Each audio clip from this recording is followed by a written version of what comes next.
Hey there. Hang on.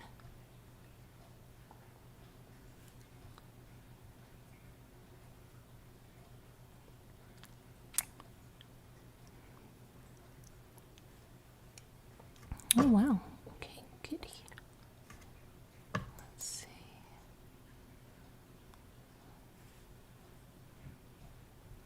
I'll be right there. I'm just going to fix something here.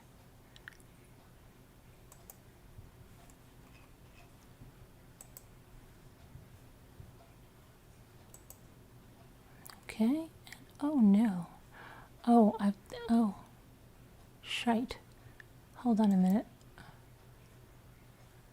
Oh, Jimmy put the cardinal videos up here. Okay. I have to check those out. Oh. All right. I'll get this up by tomorrow.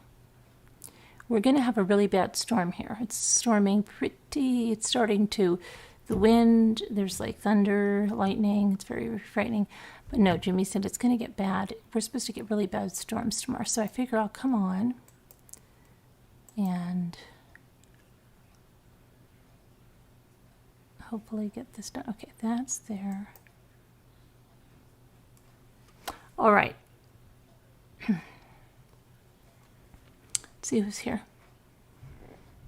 Hi there, GB. Hi, Ruby Ann, Davita Lane, Jay Quinn, Deborah Barron, Move 2, Tracy B, Dina Elizabeth, Christy Love. Happy anniversary. Thank you. Pamela, hi there. John Wasaki, hello. Your kill. Elise K. Who's that? Janine R. Hi, Carolyn. Yes, the cake was delicious. Ash Lewis, Jay Quinn, Dana, Ruby Aim, Mama Ames. Hey there, Mama Ames. Okay, Carol Plant.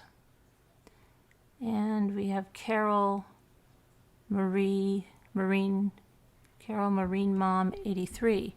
It's your first time here. Welcome. Hi, Ann C. I haven't seen you in a long time. MTGV. Hello. Jamie Fogarty, Jenny Anderson. Okay, so people are coming in. Happy anniversary. Thank you, Jay Quinn. Hello, Daniel Stanziano.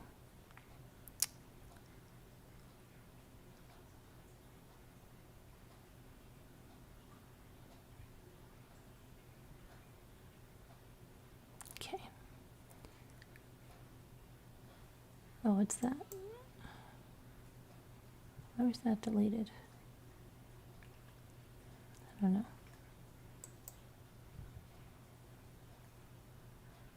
Why is, what's going on? MTGV, why are their comments being deleted? They're just saying, hi, MRB mods in chat, I'm here. Hi, Daniel C.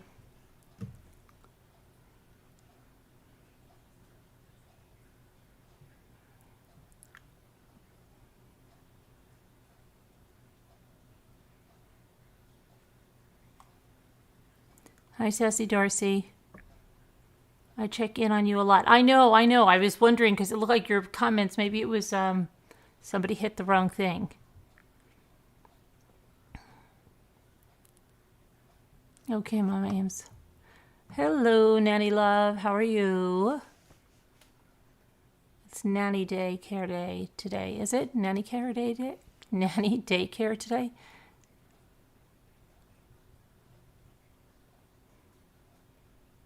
Hi, Linda Uribe. I don't know. I have no idea. It didn't even tell me who deleted it, so maybe a Google mod. So I just want to, okay.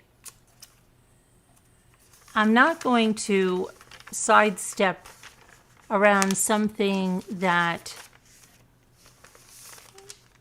someone's doing for what I believe are totally ulterior motives. I believe are mercenary ones at that, but I'm not going to sidestep about it when people are saying some things that they probably could get into legal trouble for. So I'm going to call out Mandy C for a minute. Mandy C. Mandy C stated tonight, and I have the screenshot of it, and I will pop it on up there. I will read it right from my, here we go.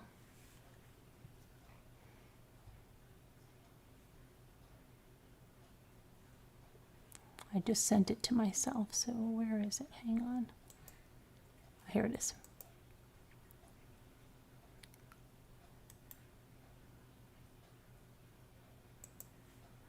Mandy C. Mandy C. Would you like to explain this, Mandy C? Mommy Ramblings accepts money for them through email. Now, through them, for them is the Rusek family. Mommy Ramblings accepts money for them through email. I still have the emails. Really? Okay. Mommy Ramblings accepts money for them through email.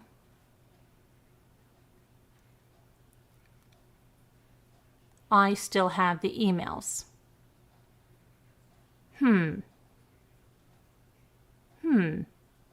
Really? I have accepted no money for the Rusek family through email, Mandy C. Okay. So I'd be interested to see the emails that you have, because you're totally lying about me, and it's not a good look. So that was the one thing I wanted to clear up, that is a total lie. Okay? Send me, Mandy C, why don't you send me those emails? Because I'd be happy to show those as well. If you have emails that I accept money for the Rusek family through my PayPal. Okay.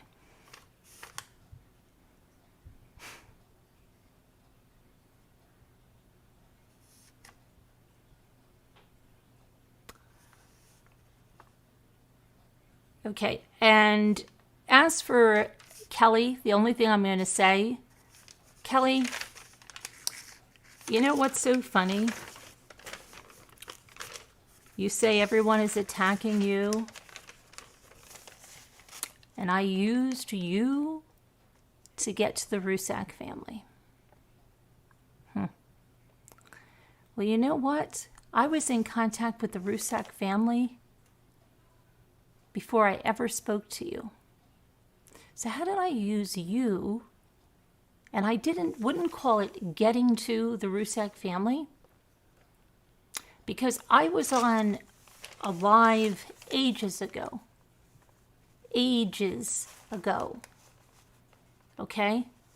Where the Rusek family, it wasn't your live either, okay? The Rusek family was there. The Rusek family has always known that I have stood for no bashing of victims, especially Shanann. They've known that I've stood up, took a lot of heat for it. My dear, are you kidding me? Are you really? I was messaging with Frankie before I ever spoke to you. You know, I'd say it's the other way around, Kelly, because when my son died, and I had never spoken to you, you made a video, used my channel name, right? And then what did you do, Kelly? You called an army. You actually created more problems for me. Do you know that, with that video? And all that video was to get you subscribers, because you said you were mommy's army. You weren't my army. I had never even spoken to you. Okay? Never.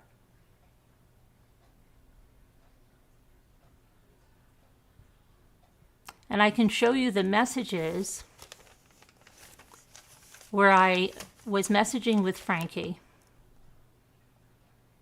and he was contacting his mother, who had left me comments and who had spoken to me through the text on that live video that I was on. Okay? And then when I lost my son, she reached out and left me comments. Okay? And we share something that I hope you or anyone else doesn't have to ever experience. But you know what, Kelly? Don't put yourself so big that you think you were, what did you say? You said that I used you to get to the family, or somebody said this and you said, yes, yes, yes. I used you to get to the family, and then I kicked through you under the bus. Kelly, you don't want me to get our text messages out, do you? You really don't. Because it would be awfully embarrassing if I did that. And you know it.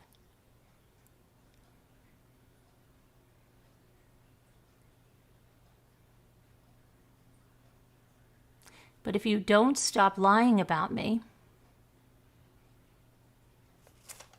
you may leave me no choice. Okay? That's what I'll tell you. The other thing I'll tell you, Kelly, is that you're saying that I tell the Ruseks whose channel they'll go on? Really? That's why they go on channels that I have no idea and find out later, because I control them, right? I don't control them, Kelly. Sorry, guess again. Again, I'm not the one that said I was an advocate. I say I am not an advocate for them. They are my friends. Simple as that. They are my friends. Kelly is, in my opinion, trying very, very hard to fit in. Okay? I noticed Kelly started to change when her channel got monetized. True story. And I think Kelly is doing whatever she can for views. And that's my opinion. And if that's bringing up my name, the family's name, other creators' names, she's going to do that. The same way the person that had her on tonight has been doing that in video after video, including the video she deleted last night because she was so afraid she'd get a copyright strike. And you're right, you would. And I'm going to go after the other ones that you have up of Jimmy falling down the stairs and all of that. But you have no right to use my content. Okay? And you're using it to harass, which is against the terms of service. Okay? Okay. So, Kelly, the last thing I'll say is you negate everything you said. You said you would tell the family to stop, to tell their people to stop harassing you because you're being harassed. They're not telling anyone to harass you. Okay? Nor am I. But you know what, Kelly? If you truly believe that, at the end, when you were sitting next to the lazy boy person, when she went down a list of things that were laughable, because I'll sit next to lazy boy person anytime and ask anyone, any objective person, which one is a bitter old hag? I'll see the results on that. Okay. And sorry, that's laughable. You think you say I can't do this by myself? I built this channel by myself, lazy boy person. Okay? All by myself. Didn't do one collaboration. Didn't have anyone help me at all. No one. I did this on my own. Okay? And it took time. And I did it. And I built it right. And I also built a blog that became a full-time income. And I built it into an Instagram channel that is an income earning channel, Twitter channel that is income earning, and I was able to leave my job in the entertainment industry, okay, where I was a leader there, a national sales director for an international entertainment company, okay? So and I was able, when we started all over again with 2 little babies, to leave my job and successfully work from home. And I also ran a laser company from my home until those lasers were banned for shipment into the United States. And I managed more people than you ever will, okay? And I have degrees, sweetheart, okay? And I use them, so they are not useless pieces of paper. So keep talking about me, because you see, I don't have to call you names, because all of the names you call me are what you internalize is wrong with yourself. When you call me a bitter old hag, you're worried that you're a bitter old hag, and that you look like a bitter old hag as you sit there every night. That's what you're internalizing, and so you want people to think I am. But I'm not a bitter old hag, you see, and I know that. I rode 5 miles today on my bike, okay? I swim.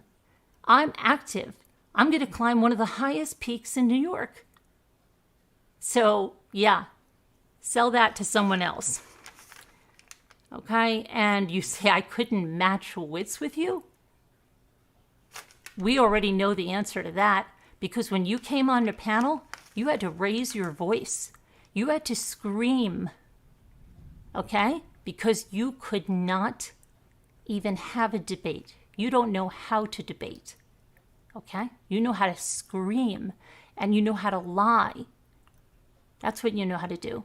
You couldn't match wits with me, and you proved it. We all saw it. And there's even a clip of it out there when you lied about making those racist comments. Okay? I caught you in a lie. You tried to lie your way out of it. You think people are stupid. We're not.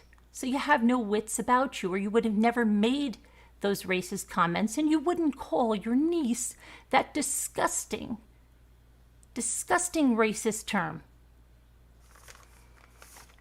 Okay? And do you notice? I don't have to pick on your looks or your weight or your occupation or non-occupation or your channel or what you do there or why you have to go on and mention my name all the time, or the Watts case, like you tagged it tonight, and Shanann and Chris Watts and this and that to get views, because I don't have to do it. Okay? I don't have to do it. Why? Because I have facts. And once you go and you start calling people out on looks and things like that, you're showing what's wrong with you, and you're showing that you have nothing else. You're showing that you are the bitter old hag. In other words, that's exactly what you're showing. So I don't have to do it, because every name you call me is everything that you think you are. So I think where you ended, that everyone should get therapy, maybe you should be first in that line. Get some help. And Kelly, when you said yes, yes, yes, when she said all those things about me, you think it's a one-way street?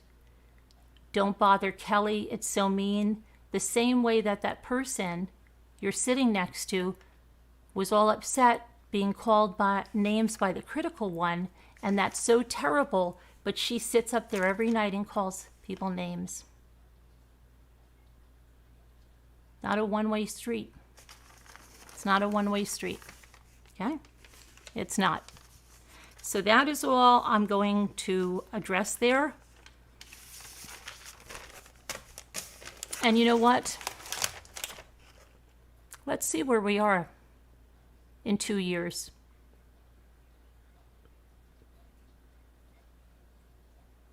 Because I've been doing this between my blog, digital marketing, and my social media, okay?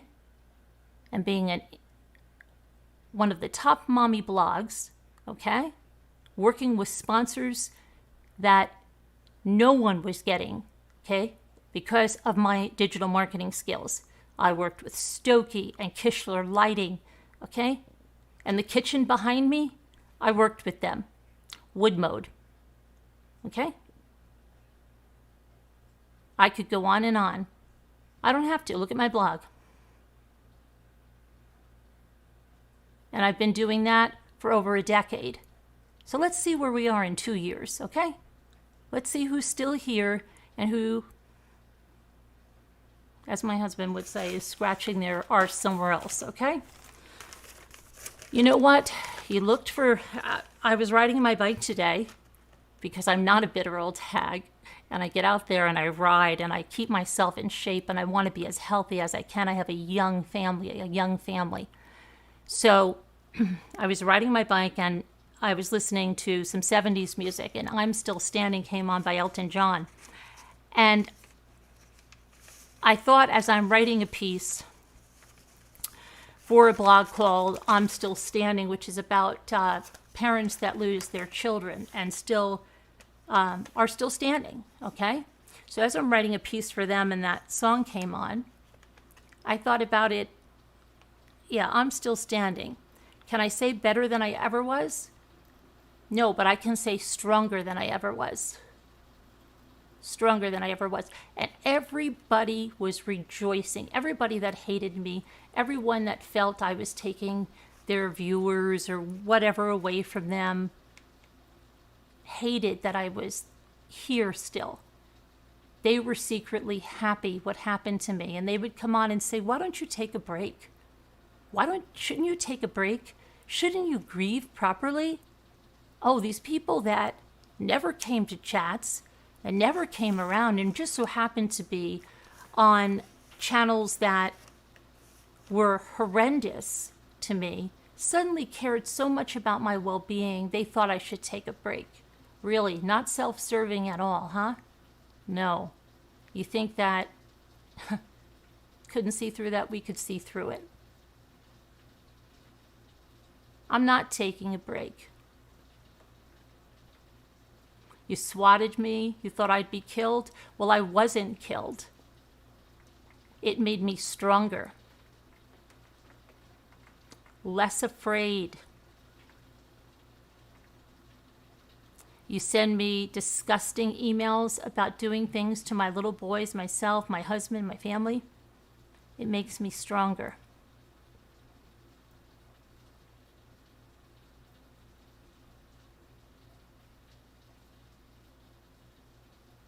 So keep it up. I pray the prayer that Sandra Rusek. Of course, I'm using Sandy's name for views and money. Yes, we know I'm collecting money for them in emails. Yes, please send all your money for the Rusek family in emails. The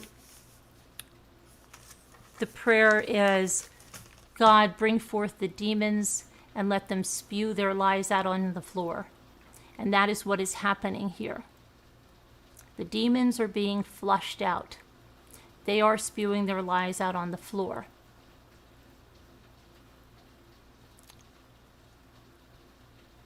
The views they have are hate views. The views they have are because of what is happening. It's not going to be long-standing. When they go back to anything normal, they will not be there just as they were not there before. This person tries to say that she was standing for justice for the Rusek family. Really? You came on the scene after the Netflix documentary. Justice was long served before that. You brought nothing but conspiracy and lies. You think the family doesn't know that? They know that. They know who you are. Didn't take me to tell them. So, we'll see. Anyone can be a flash in the pan. Takes time to go the distance. And that's... I don't have to say anymore. That's it. Let's see where we are in 2 years. So let's see. Hi, FoxyBot. How are you? Hi, Olivia Schul. Hi, Nana times 3.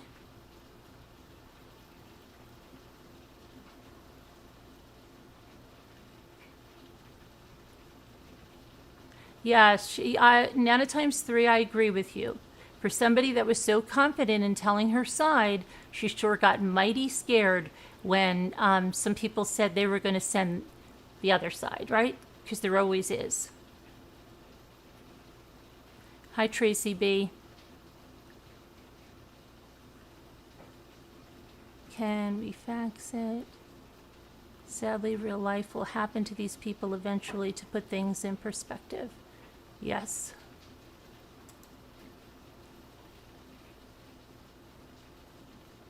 I think, you know what? I think Google is going crazy because Google is deleting comments that are not being deleted by moderators.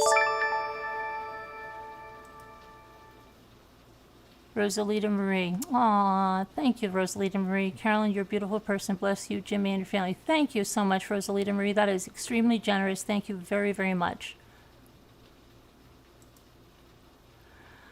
Okay, so let's. I think we can have. I was going to check on the Vallow discovery, but she made it stronger. Yeah, and today was our anniversary. For those of you that didn't know that, today was Jimmy's and my anniversary. And do you hear the rain now? I think of rain as cleansing, right? Rain is cleansing. So I think this rain, that it fell right as I finished that, is cleansing. It's, I think, metaphorically, okay? It's going to cleanse the disgusting lies, the disgusting words they sling. It's going to clean them and wash them away from us.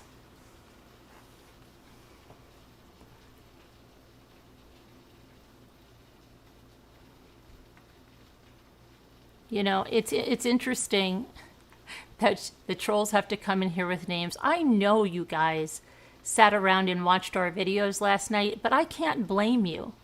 Our videos are good, and I'm sure you like watching them. So, because I wouldn't sit there and watch crap and laugh about it and watch it multiple times. Thank you for the compliment. I appreciate it.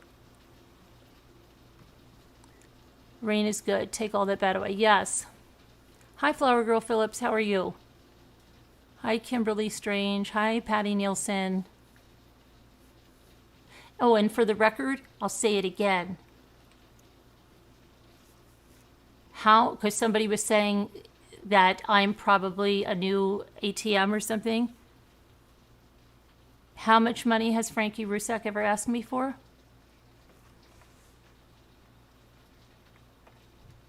How much have I ever given to him?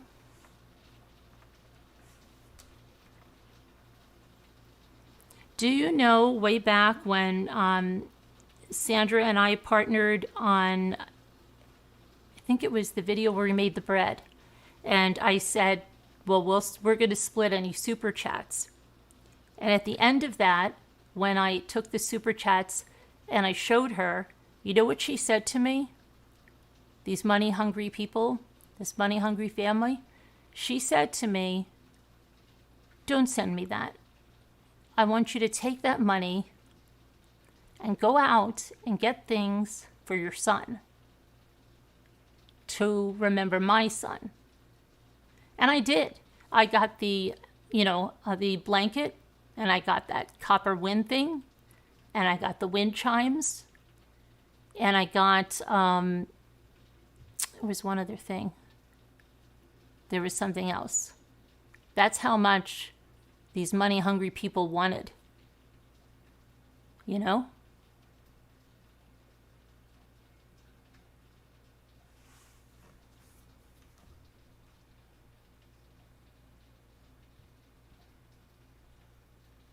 Hi, Lark A. Hi, Deborah Van Corverden. Hello, Tammy, Nana, Patty, Jeanette.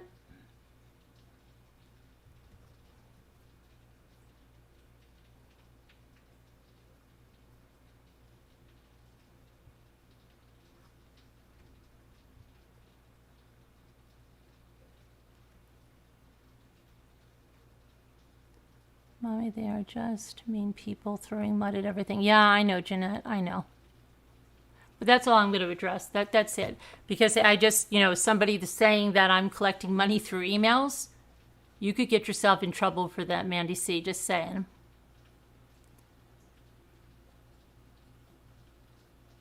Yeah, nurse of all trades. It's terrible. The rain is on its way to your area. I love the thunder and the lightning. Well, as long as there's some high winds, I'm glad that my son was able to trim that tree a little bit because it's right over our power lines. But not that those would be the ones, but whenever there's wind with the rain, like the last time there were storms, we haven't lost electricity. Jamila said we lost it for a little bit, but we didn't. That's when I met you, Carolyn, doing the bread making video with Sandy. Oh, okay, Rivian. Hi, Jan Grill.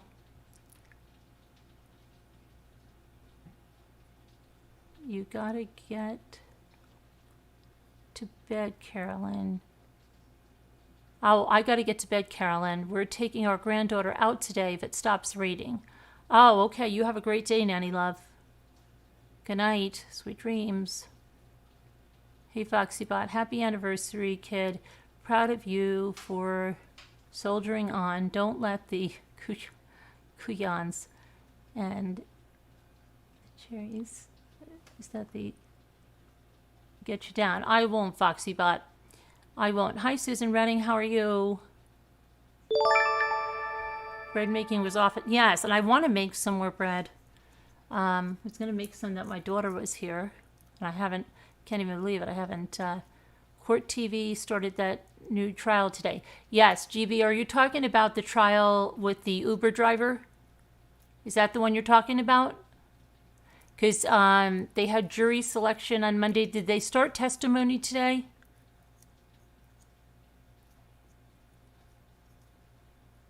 Because I was watching a little bit of the Durst trial today. Hi, Olivia. You're going in? Well, it was good to see you, Olivia. Hello, Ranger Red. I can look at what happened today. Did you say they had testimony today? I'll have to catch up. Let me see. Let's see what happened in testimony today. I was actually looking because I was trying to see if it was on, and I never got to check the court because I was so busy with all this stuff with the anniversary and stuff, which I guess it's okay. Samantha. Samantha is her name.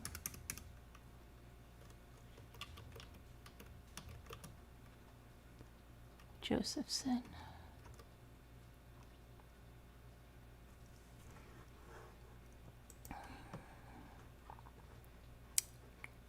Okay. So, what do we have here?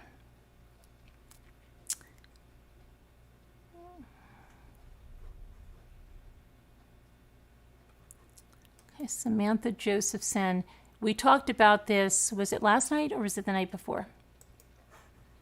She's from South Carolina. She was getting into an Uber. Well, she thought she was getting into an Uber. It wasn't an Uber. She called for her Uber, and it wasn't. And it was Chevrolet Impala. And the person in there killed her. So this is the trial. Now, she was stabbed more than 100 times by this is what the prosecution's saying. Okay, this is what he's charged with. By defendant Nathaniel Rowland. That's what the prosecutor, Byron Gibson, told the Richland County jury this afternoon. Now, after Samantha got in that car in 5 Points she mistakenly thought was another vehicle. She thought was her Uber, and it was March 29th of 2019. She was stabbed multiple times through her feet, throughout her torso, throughout her face, her neck, her hands. She was a senior, 21 years old, a senior at USC. She was celebrating her upcoming graduation with friends in 5 Points and looking forward to a new chapter in her life. She was headed to law school in New Jersey on a scholarship.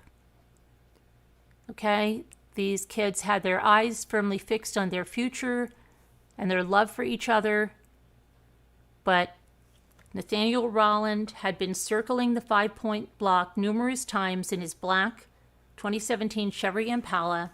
His eyes were transfixed on Samantha and let her get into his car. She thought it was her ride share. Later, he dumped her body in the Clarendon County woods. And that is from the opening statement told to the jury today. She was unable to escape from the car's back seats because he had the child locks on. So she got in, but she couldn't get out. It was a 20-minute opening statement that Gibson gave, and a preview of the evidence that they will hear in the case, the jury that is, that has previously not been disclosed. So Samantha shared a social media tracking app with a friend, the prosecutor said, and that friend's app showed that after Samantha left the 5 Points nightclub area, the vehicle she was in traveled through the nearby Shandon and Rosewood neighborhoods, areas in Columbia that presumably were not in the direction of Samantha's apartment. He went on to say the evidence will show that the cell phone tracking data from Samantha's cell phone tracked together on the car ride from 5 Points through Shandon and Rosewood. The assertion that police were able to gather Josephson's location data from a friend's cell phone had not previously been made public. So this was new news in the opening statement. The cell phone GPS location data is an investigative tool. And of course, it's used in many criminal cases. We've seen it. Now, after Samantha's cell phone cut off, they looked at Nathaniel's cell phone location data, and it showed him traveling to Clarendon County to a rural area called New Zion, near his childhood home. The prosecution will also present video evidence showing that Samantha's debit card was used unsuccessfully to try to get money from ATMs. And they said other upcoming evidence will be that Nathaniel Rowland tried unsuccessfully to sell Samantha's cell phone, that Rowland was late to pick up a friend named Maria the next morning, and when she got in his car, she asked him about the blood in the back seat. DNA analysis and fingerprints will show that Samantha Josephson was in Nathaniel Rowland's car, and an expert will testify that a knife-bladed tool linked to Nathaniel Rowland made cuts that matched the wounds on Samantha's body. In the defense's opening statements on Rowland's behalf, Richland County Public Defender Alicia Good told the jury that Nathaniel Rowland is innocent of the crimes he's charged with. Of course she's going to. In all the evidence gathered at the various crime scenes, Good said that there was no DNA found on Samantha's body or clothes that specifically links Nathaniel Rowland to her killing. And this is his attorney during opening statements. She said, and I quote, Nathaniel's DNA is not there, but someone else's is, multiple someone's. She spoke for 15 minutes in her opening statement, and I quote her again, saying, ladies and gentlemen, there is zero evidence that Nathaniel Rowland is the one who kidnapped and killed Samantha Josephson. She urged jurors to keep an open mind and said, do not jump to conclusions about this case. She also told the jurors that they will never hear the defense say a bad word about Samantha Josephson, and they will not try to blame the victim. Well, that's good news. Samantha Josephson was a smart, motivated, and funny and I will submit to you one heck of a fighter, Good told the jury. The case has been highly publicized, but you are the first 12 people who have heard all of this information. Do not jump to conclusions about this case.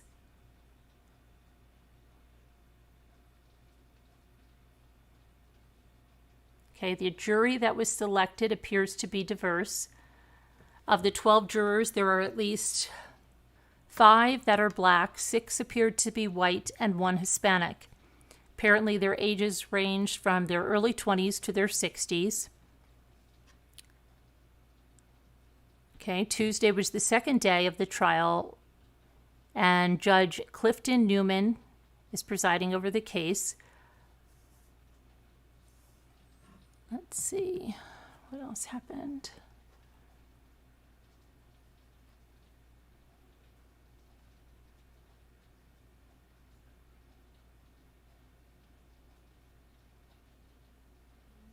So do we have any testimony other than opening statements, GB? Because I'm not seeing there. Let me see if there was testimony besides opening statements.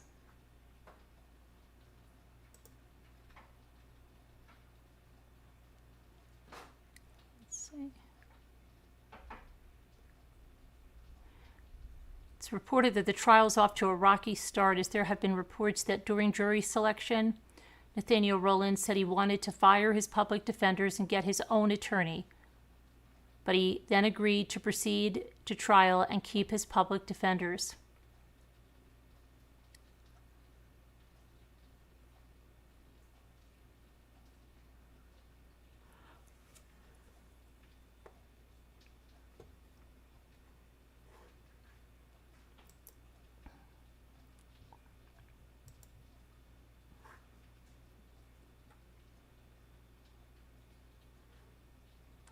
I'm trying to see if there's any witness testimony,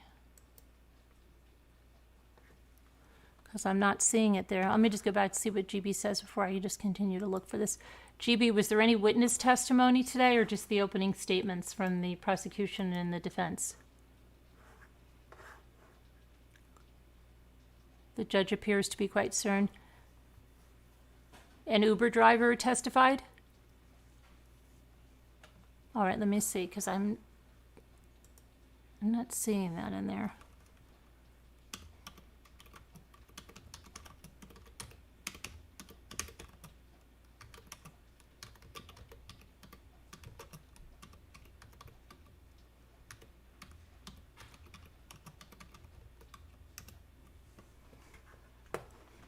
Okay, let me see.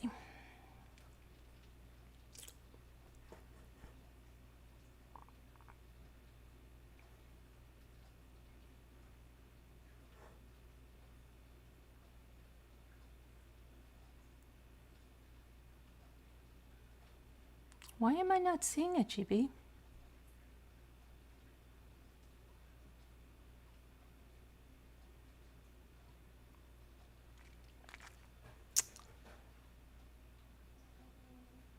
First testimony. Hold on.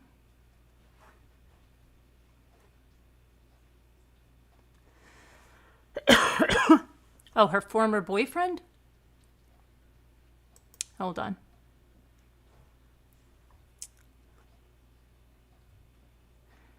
Greg Corbishley and Samantha Josephson were always together, whether in person or on the phone. The two former University of South Carolina students went to the Gamecock football games together. They ate in 5 points and video chatted with each other even when they lived just 5 minutes apart. He testified in court on Tuesday, saying that we pretty much did everything together. Now, Greg is a Charleston native. He was in Mount Pleasant, South Carolina on March 29, 2019, and he remembers Samantha Josephson was at her apartment and feeling off after receiving some unspecified bad news about a family member's health. She begged him to come back to Columbia. I really need you to be with me tonight, Samantha Josephson told Greg, according to his testimony. The two spoke, as they often did, before Greg went to the gym. He said Samantha was still upset about her family member's health condition, and Greg spoke to her a couple of times while he was at the gym. She just wanted me to be around her to make her feel a little better, Greg said. But Samantha had just been accepted into Drexel Law School. She was a senior at an SEC school, and her friends wanted to celebrate her last few weeks in college, said the prosecutor, a solicitor in the Fifth Circuit Solicitor's Office. That's why Greg, who was still in Mount Pleasant, told Samantha to get her mind off of it, the family health issue that was upsetting her. I told her just to go out and have fun that night, Greg said. Samantha and Greg and their friends had an app on their phones called Find My Friends and lets friends track each other's locations. And Greg watched on his phone as Samantha went to a mutual friend's house. His name was Edgar, before arriving at 5 Points at around 12:30 a.m. Samantha and some friends went to one of their favorite 5 Points bars, the Bird Dog, outside of which was the infamous screenshot showing Samantha Josephson on the phone in the last moments she was seen alive. We just showed that. Tegan Berry, one of Samantha's roommates, testified Tuesday during the trial at the Bird Dog that Samantha and her friends were just listening to music and socializing with friends. Let's see. But Samantha was in the corner on her phone, Berry said. Once Samantha got into the car, Greg noticed that something was off. The car that she was in was driving in the wrong direction from her apartment, the hub. Greg called and texted Samantha, but she didn't pick up. Texts that Greg sent Samantha said the texts were delivered but not read, so he tried reaching out to her through picture messaging app called Snapchat. That didn't work either, he testified. For the first time in their relationship, Samantha stopped sharing her location with Greg at around 2:40 a.m. The last place she had shared with him was on Montgomery Avenue in the Rosewood neighborhood. The prosecutors say this is where Samantha was in the car with the man accused of killing her, Nathaniel Rowland. Greg never saw Samantha alive again. Greg tried reaching out to Samantha's roommates, but they hadn't heard from her either. Finally, at 5 a.m., thinking Samantha had left her phone in an Uber, he went to bed. Berry, too, went to bed thinking that Samantha was probably okay, she testified. I thought maybe her phone was left in an Uber or something along the lines of that, said Berry. When Greg and Berry awoke, they called her place of work, Liberty Tap Room, where Samantha had uncharacteristically not shown up for her 11 a.m. shift. So Greg and Berry and other friends began searching for Samantha. They filled out missing persons report out, and the friends even broke into Samantha's laptop where they found a receipt for a canceled Uber trip, the trip that Samantha had booked and had thought was the correct Uber when she stepped into that 2017 Chevy Impala. Then they searched around Montgomery Avenue multiple times. They looked through the grass for a lost phone. They called the jail, the hospital, nothing. They asked 5 Points restaurants owners to view surveillance footage. They started with Breakers, which has a good view of the area, but saw nothing. And then they tried Bird Dog. We had some mutual friends at Bird Dog, so we were able to go upstairs and look at some of the footage, Berry said of the surveillance photo. There on the surveillance photo, Berry saw Samantha in an orange shirt and platform shoes standing outside. They told the Columbia Police Department about the video, and officers began to investigate. Later, Greg and some of Samantha's friends called into police headquarters to make a statement. After he gave his statement, he went back to the lobby and was ushered into a side room. When Greg walked into the room, he learned the search was over. We waited for about 10 to 15 minutes, and they let us into what I would call a conference room. I'm quoting him now from the testimony today. And there was Mr. and Mrs. Josephson. They're looking distraught. Greg testified. He said he was hoping the distraught look was just because they hadn't found Samantha yet, but they had. They broke the news to us right there, Greg testified. And after that, I just broke down. My legs collapsed under me, and I almost just blacked out from disbelief.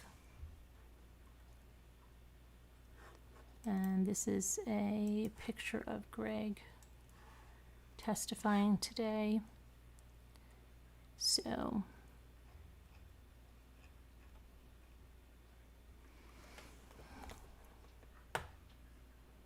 I would definitely be, it's going to rain all day tomorrow. I'd definitely put that on court TV and follow that.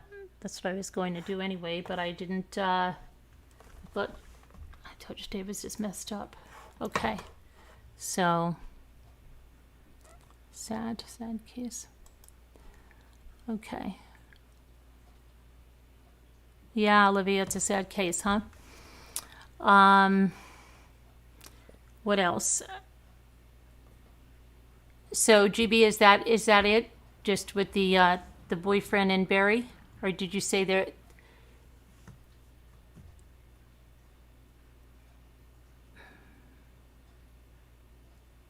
He wasn't. She thought he was her. Right. Nathaniel was not her Uber driver. She thought he was. Right. It's pouring there now. Where are you, LMW?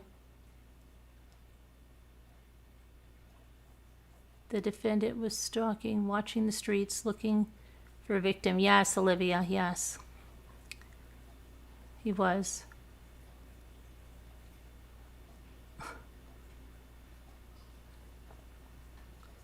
That's creepy and sad. I don't think that's the real Muse, but okay, because I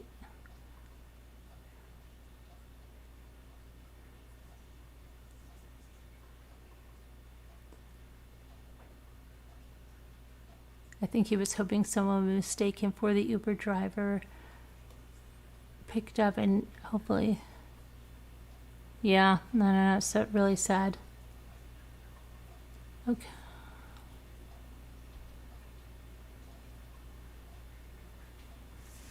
Jeanette, yes, I get what you mean with, yes, it is. Okay. All right, let me see now. Let me check. I just want to check one other thing with Lori Vallow and see if we have anything else that was released there. So I can't see the chat for a second. Right there.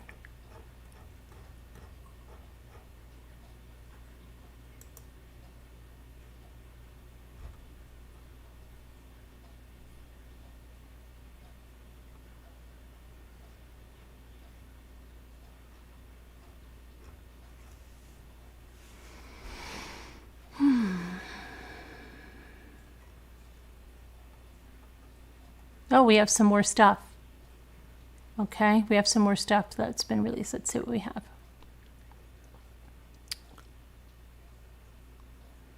Okay, so we have, what is this? We have a synopsis of, let me see here, of an interview. Pull this here. Okay, so this is the Chandler Police Department. This was an interview that, hang on one second, let me see what we've got here.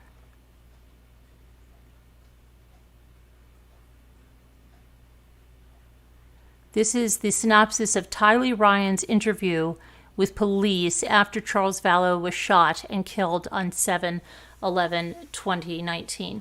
Okay? So it says this interview, and it's with Tylee, obviously, even though it's redacted, began at approximately 10:14 hours. Or is that 11? Hold on, I better put my glasses on. I better clean my glasses. Hang on one second, guys. Let me just clean these up because they're pretty bad. Pretty bad. Okay. So.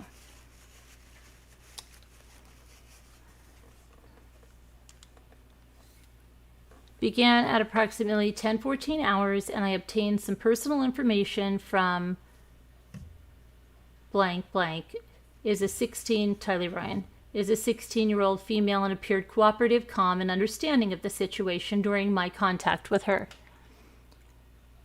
Tylee, I imagine that says Tylee, did not appear overly emotional, and I did not notice any other issues or problems and I believed to interfere with an interview. I asked, obviously it's Tylee if she could tell me what had happened today and told her to start with whatever place made sense, adding that I would probably ask questions.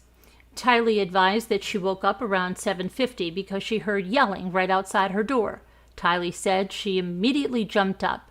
Tylee stated that she had a baseball bat and explained that. When she had been living at her uncle's, when she was by herself, she wanted something to feel safer, and she's not old enough for pepper spray. I explained to her that I had not been inside the house, and I asked about where her bedroom door opens to. Tylee explained that the room where her uncle had been staying, the guest room, is right there, where her room is, and then her little brother's room, and then the kitchen. Tylee explains it's a little hallway, and then there is this area where everything kind of happened. Tylee said it's a big room where there isn't anything, but there are mirrors up.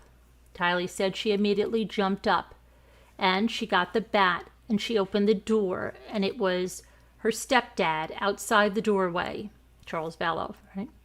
And her uncle kind of in the doorway, and she could hear her mom behind him. Tylee said her stepdad was screaming at both of them, but she doesn't know what he was saying. Tylee stated that she told him to take a few steps back, and you're too close, and you need to step back. And he told her, don't tell me what to do. Tylee said she stood there, and her uncle kind of moved out of the way, and her mom kind of went past him and into the big room where everything happened, and she kind of walked with them. I asked if they were more in the hallway, and Tylee clarified that they were at the end of the hallway.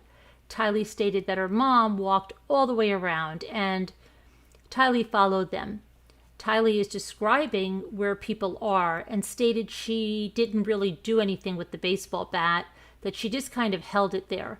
Tylee said they are both yelling, and her stepdad tells her if she hits him with the bat, then she's going to jail. Tylee said she just kind of stood there with the bat, and I asked who was yelling when she said they were yelling.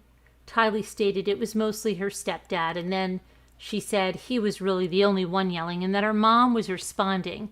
Tylee couldn't say what they were saying. Tylee said she kind of stuck the baseball bat out there, and her stepdad grabbed it, tried to take it, but she held on to the end. Tylee is motioning like she held the end with both hands, and that he grabbed the other end with two hands.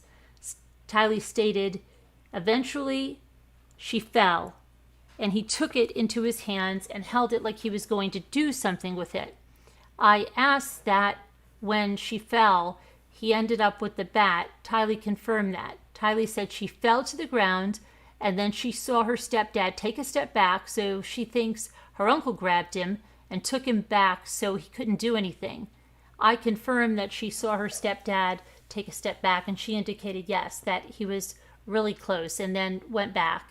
Tylee advised her mom told her to go with, it's probably JJ, and then she ran out of the door. Tylee said that she stood there with her little brother, Tylee indicated he was in the front seat, so she opened the door and stood there. Tylee advised he tried to get out, and she was keeping him there. Tylee said eventually her mom came out, and they left from there. Hold on, let me get the next page.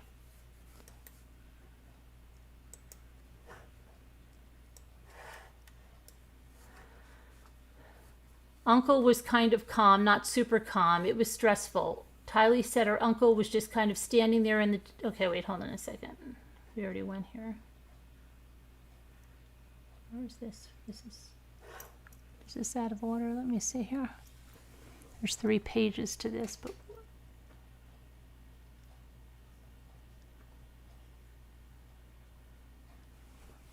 Hold on. Oh, sorry. Hold on.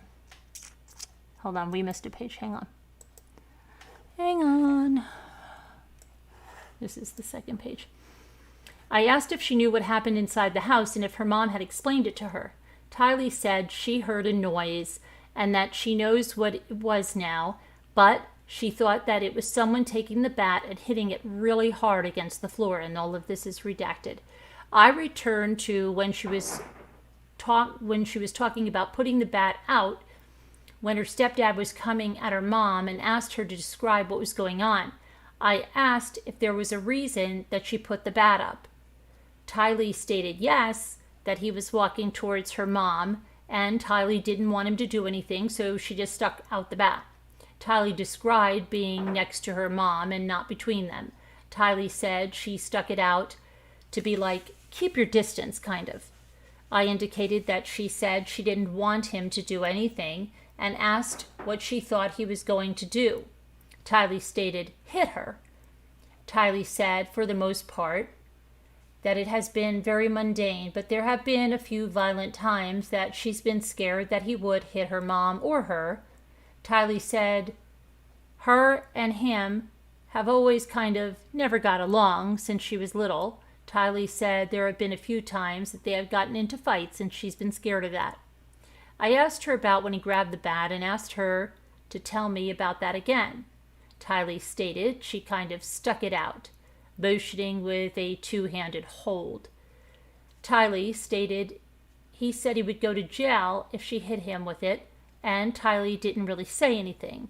Tylee said she's holding it by the place where you hold it, and he kind of took it.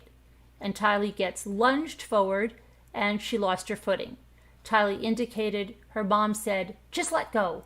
And Tylee said she kind of slipped and fell, kind of on her side, and after that her mom told her to go, so she ran out the door.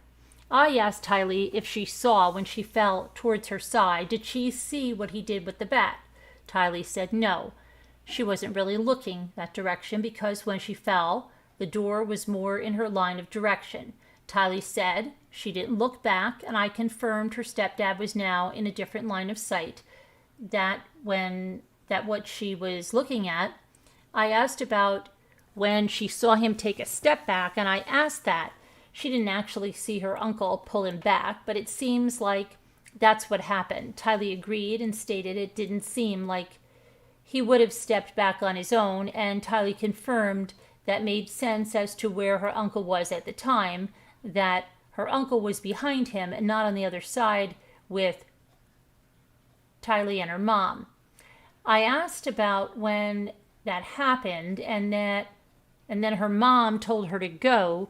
Did she see what happened with her stepdad and her uncle? Tylee stated no. I asked if after her mom came outside with her and her brother that she never went back inside, and Tylee stated that she went inside to get her mom's purse from inside so they would have her wallet. Tylee said she went through the garage door and went in and ran to her mom's closet, and she didn't see anything or hear anything. I asked when she went inside and got her mom's purse. Tylee advised after her mom came out, and I confirmed it was Tylee, and I confirmed it was after Tylee heard the loud noise, which Tylee confirmed. I asked if her mom was outside or inside when she heard the loud noise, and Tylee thought for a moment and then stated she believed her mom was inside, but the door opened almost immediately after. I indicated to her that I obviously didn't know everyone, and I asked her to tell me about how the three of them, her mom, stepdad, and uncle, were at emotionally and how they were acting. Asked when it was happening or before, and I indicated when it was happening, like when she came out of her room and he took the bat. Tylee stated that her stepdad looked honestly like a crazy person, screaming, and his face was beet red.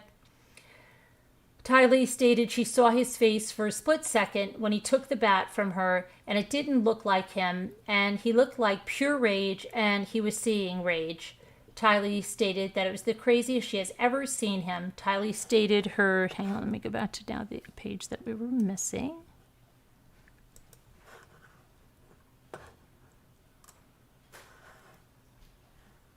Uncle was kind of calm. Not super calm, because it was stressful. Tylee said her uncle was just kind of standing there in the doorway being protective of her mom, but wasn't saying much. Tylee said her stepdad was yelling and her mom was just kind of talking. I asked if she remembered what she was saying or what he was mad about.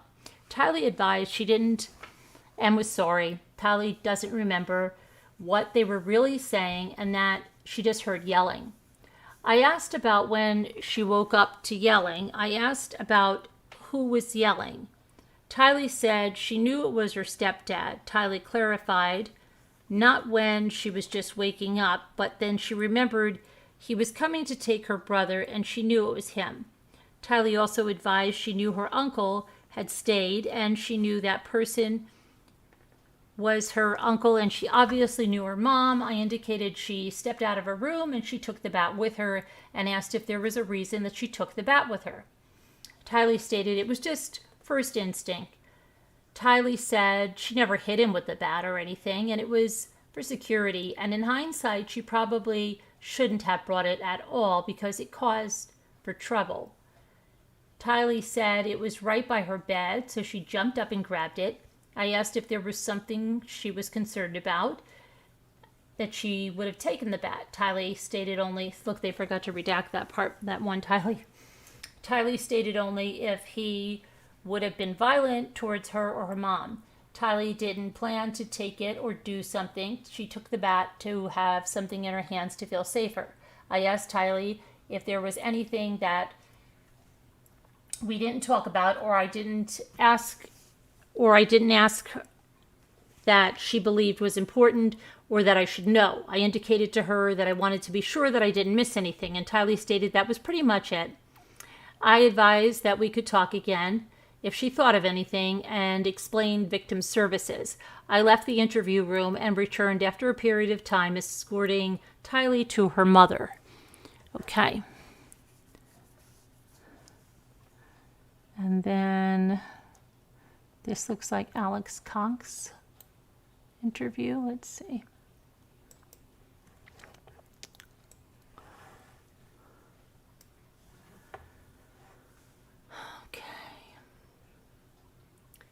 Okay, so this narrative, this again on 7/11/2019 at about 8:45 hours, I was informed by Detective Sergeant Lockwood, informed me that patrol officers were en route to a shooting call at 5531 South Four Peaks Drive in Chandler. I researched the call and observed the caller had advised he had shot his brother-in-law during an altercation. I responded to the residents. While en route, I heard an officer advise dispatch that the person who had been shot had been pronounced deceased. Upon arrival at the scene, I was briefed by Officer Crowtham on the incident. Officer Crowtham said he had talked to the 911 caller, who was later identified as Alexander Cox. Officer Crowtham and Alexander told him that his sister, Lori Vallow, had gotten into a verbal altercation with her estranged husband, Charles Vallow, who does not reside at the residence but had come that morning to take their son to school. Alexander said after Lori left the residence, he and Charles got into an argument and Charles came after him with the bat, so he shot him in self-defense. It was decided that I would be the case agent on this case and Detective Coons would be the scene agent. Detective Yinclan escorted Lori Vallow and her daughter back to the police department to be interviewed. Alexander Cox was transported back to the Chandler Police Department by Officer Crowham. Detective Yinclan interviewed Lori Vallow and redacted, and I interviewed Alex Cox. I interviewed Alex Cox in the downstairs interview room in regard to this incident. My interview with Alex was audio and video recorded and saved to the evidence.com under this report number. The following is a synopsis of my interview with Alex Cox. For full details, refer to the original audio recording. Upon entering the room, I introduced myself to Alex. I told Alex that I wanted to walk through what happened during the incident. I obtained personal information, Alex, and then asked him to walk me through what happened. Alex said Lori's husband showed up at the residence and he was not sure what started it. Alex said Charles was following Lori and yelling at her and he got in between them. Alex said, that's got to be Tylee, came out with her bat. Alex and Lori had gone back to the living room and Charles was still following her and yelling. Alex said Tylee had taken the bat and shoved Charles with it. Alex said Charles then took the bat from Tylee. Alex said he asked Charles what he was doing and got between them, and Charles then hit him with the bat. Alex said he went down, and when he got up, Charles was still yelling, so he went and got his gun and went back and told Charles to put the bat down. Alex said Charles came at him and was asking him what he was going to do, and Alex said he told Charles to put it down, and he came at him. I asked Alex where Lori and Charles were in the house when the argument started, and he said he didn't know. I asked Alex where he was when he heard the argument, and he said he was in the bedroom he slept in. Alex said he heard the argument and they started coming towards the bedroom. I asked Alex what he first saw, and he said Alex was following Lori and yelling. Alex said Charles was coming at Lori aggressively, so he got between them and pushed Charles back. Alex said after he shoved Charles, he came right back and was yelling past Alex and Lori. Alex said this all happened right near the doorway of the room he was staying in. Alex said while they were on their way to the living room is when Tylee came out of her room with the bat and ended up in the living room with them. I asked Alex if Charles fell to the ground when he pushed him, and he said he thought he did. I asked Alex what Charles was saying during the argument, and he did not remember. I asked Alex if Tylee came out with her bat as he was standing between Lori and Charles, and he said he did not. Alex said Charles backed up, and then Lori went around him into the hallway, and Charles followed her aggressively, and that is when Tylee came out with the bat. Alex said at this point they were all in the living room. Alex said that Tylee was telling Charles to back off. I then gave Alex a piece of paper and had him draw a rough floor plan of the house so I could better understand where everyone was inside the house. Alex drew a floor plan and labeled the rooms, which will be scanned in and saved in the report. Alex said again that Lori came into his room when, as she was arguing with Charles, Alex said he pushed Charles back and the argument moved towards the living room. Alex said Tylee then came out of her room with the bat, which is metal, and came at Charles. Alex said Tylee was tiny and wanted to defend. Lori was tiny, and I don't know, and wanted to defend her mom. Alex drew. No, that wouldn't be redacted. Alex said Tylee was tiny and wanted to defend her mom. Alex drew where Lori, Tylee, and Charles were in the living room and said Tylee went after Charles with the bat and he took it away. Alex said he stepped towards Charles, and that is when Charles struck him in the head with the bat, which resulted in the injury to his head. Alex said there was some shoving between him and Charles, and he got spun around and then hit. Alex said he went and got his gun, and Charles was still yelling at him. Alex pointed towards the floor plan he had drawn and indicated he was standing near the hallway, and Charles was just inside the living room. I asked Alex what happened when he went back with the gun, and he said he told Charles to put the bat down. Alex said Charles asked him what he was going to do and asked him if he was going to threaten him. Alex said he told Charles he was going to defend himself and to put the bat down. Alex and Charles again asked what he was going to do and came at him with the bat. Alex said Charles had already hit him in the head with this bat. I asked Alex what Charles was doing with this bat as he came at him, and he said he was holding the bat in his right hand as he came at him. I asked Alex how many times he told Charles to put the bat down, and he said once. I confirmed with Alex that Charles had then started advancing towards him, and he said he was. I asked Charles... No, that should be Alex.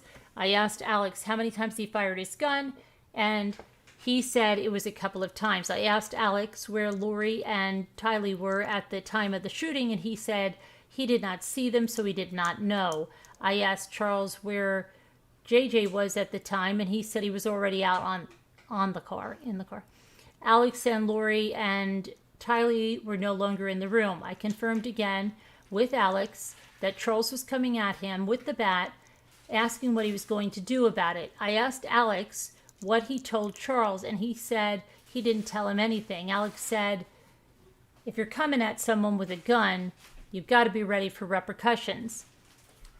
I told Alex that earlier, he said Charles was coming at him with the bat, asking what he was going to do about it. I confirmed Alex had already told Charles to put the bat down, and Charles came at him and he shot him. Alex said yes in confirmation. I confirmed with Alex that he thought he shot a couple of times, and he said it was more than one shot. I asked Alex what type of gun it was, and he said it was a Springfield XDM 45. I asked Alex what type of ammo it was, and he said it was standard ammo. I confirmed it was full metal jacket ammo, and he said it was. Okay, hold on.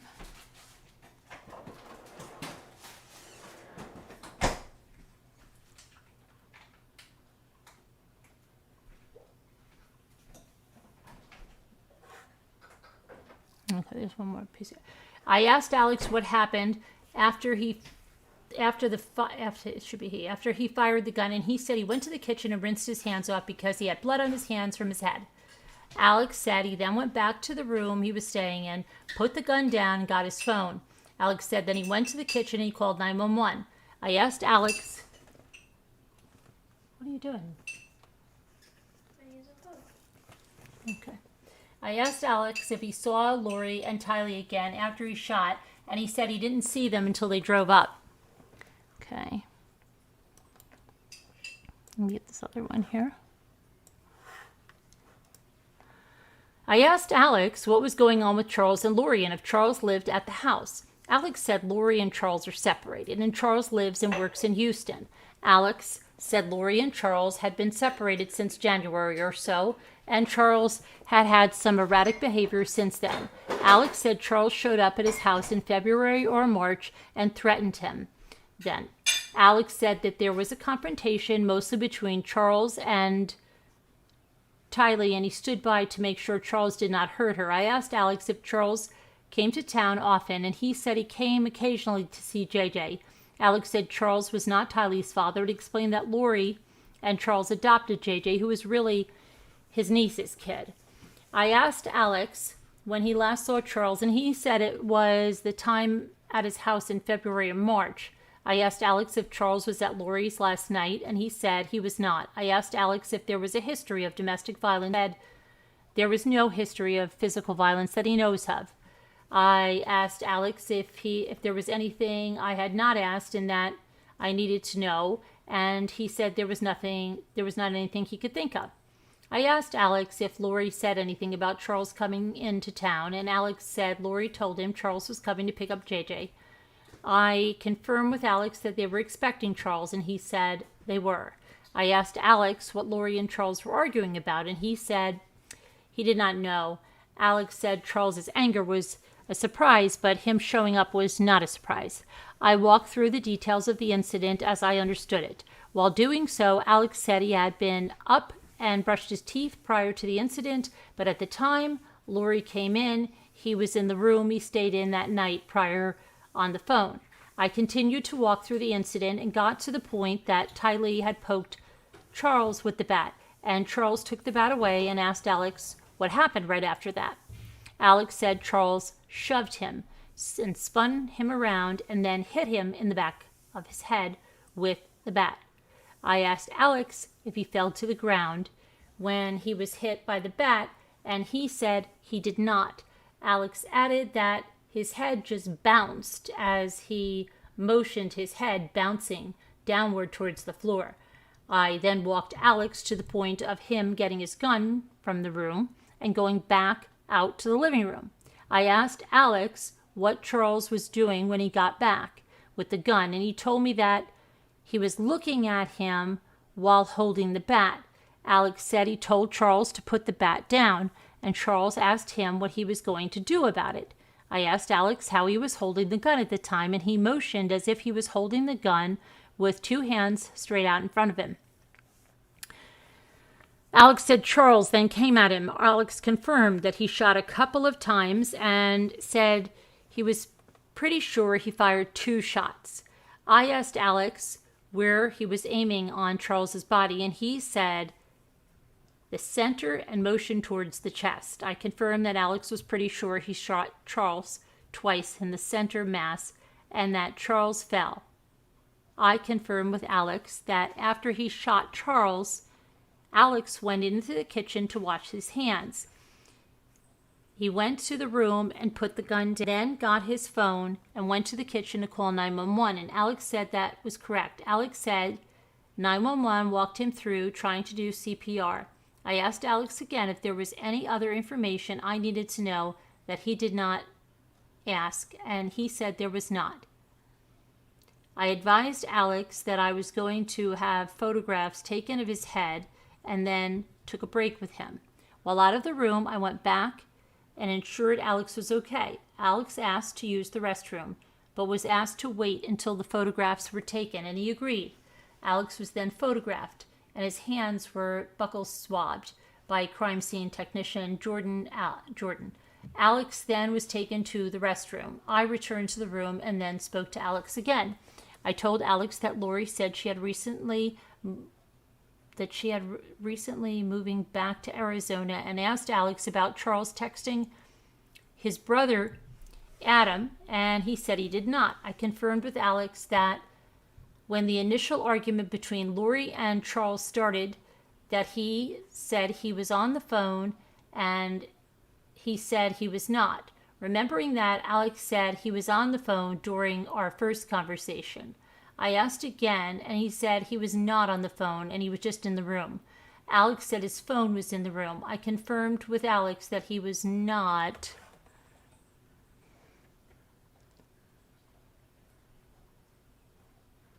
Hold on here.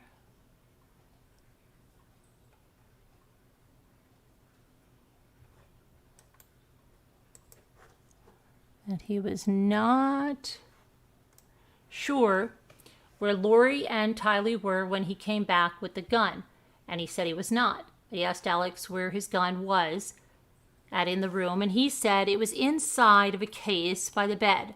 I asked if it's inside a bag, and he said it was. I asked Alex if his sister had ever expressed concern for her well-being because Charles was coming, and he said no. Charles said after watching Charles's interaction with Lori, Alex was concerned for her well-being. I asked Alex if he normally carried a gun with him, and he said he did. I asked Alex to tell me more about the struggle after Charles took the bat from Tylee, and Alex said he grabbed Charles from behind and said they went to the ground. Alex said that he and Charles then separated and Charles hit him. I asked Alex why he grabbed Charles from behind, and he said because Charles was in front of him. Alex also said that Charles was going after Tylee with the bat. I asked Alex what Charles was doing with the bat, and he said that Charles just took the bat from Tylee, and that is when he jumped in, so that he was not sure what Charles was doing with the bat. I asked Alex how he grabbed Charles, and he said that it was just an over-the-shoulder, and he demonstrated what he meant. I asked Alex if he ever saw Charles swing the bat at him, and he said he did not. Alex said after he pulled Charles to the ground, he got back up. Alex said that when he got back up, Charles hit him in the back of the head, but added he did not know if it was with the bat or not, but he assumed it was because he had the bat. That makes sense. Okay, I'm just going to make sure you guys are still here, and this is, okay. I just want everybody can hear. Okay, good. I confirmed with Alex that after he was struck, he went back to the room, and he said he did. Alex again confirmed he did not know where Lori and Tylee were. Okay.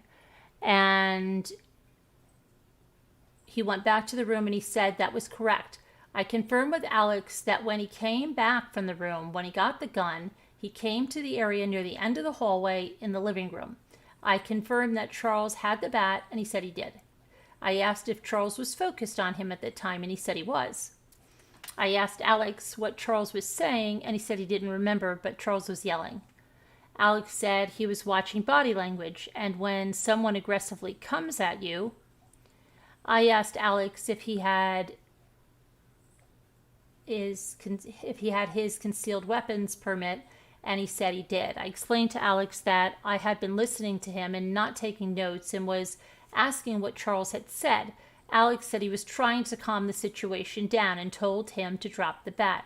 And Alex said Charles said, "F you," and then Charles came at him. Alex then motioned, shooting Charles. I asked Alex if he ever told Charles to leave or just told him to drop the bat, and Alex said he just said drop the bat. I asked Alex if he said anything else after that, and he said he did not have time. I walked through the details of the incident again as Alex had described. I asked Alex when he realized Lori had left and if he called her, and Alex said he did not call Lori. I asked Alex if he did CPR, and he said he tried. I asked Alex again if he was on the phone when Lori first came into his room when she was arguing with Charles, and he said he was not. I asked Alex if he heard Lori and Charles argue about Charles's phone, and he said he only heard Lori tell Charles not to touch her. I asked Alex to tell me more about the incident when Charles came to his house when Tylee was there. Alex said Charles was going insane trying to locate Lori because they had split up and Lori was not talking to him. I walked through the details of the incident again as Alex had described. I asked Alex when he realized Lori had left and if he called her. Alex said he did not call Lori. I asked Alex if he did CPR. Do you guys want to keep going through this, or you don't want to do this? Let me know what you want to do, because I can do this in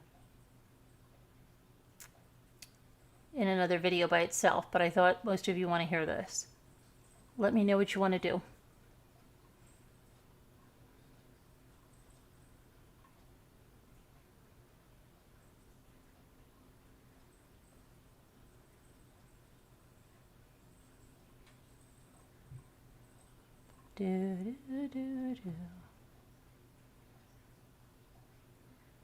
Okay. All right, I just want to make sure because let's see. So where were we? I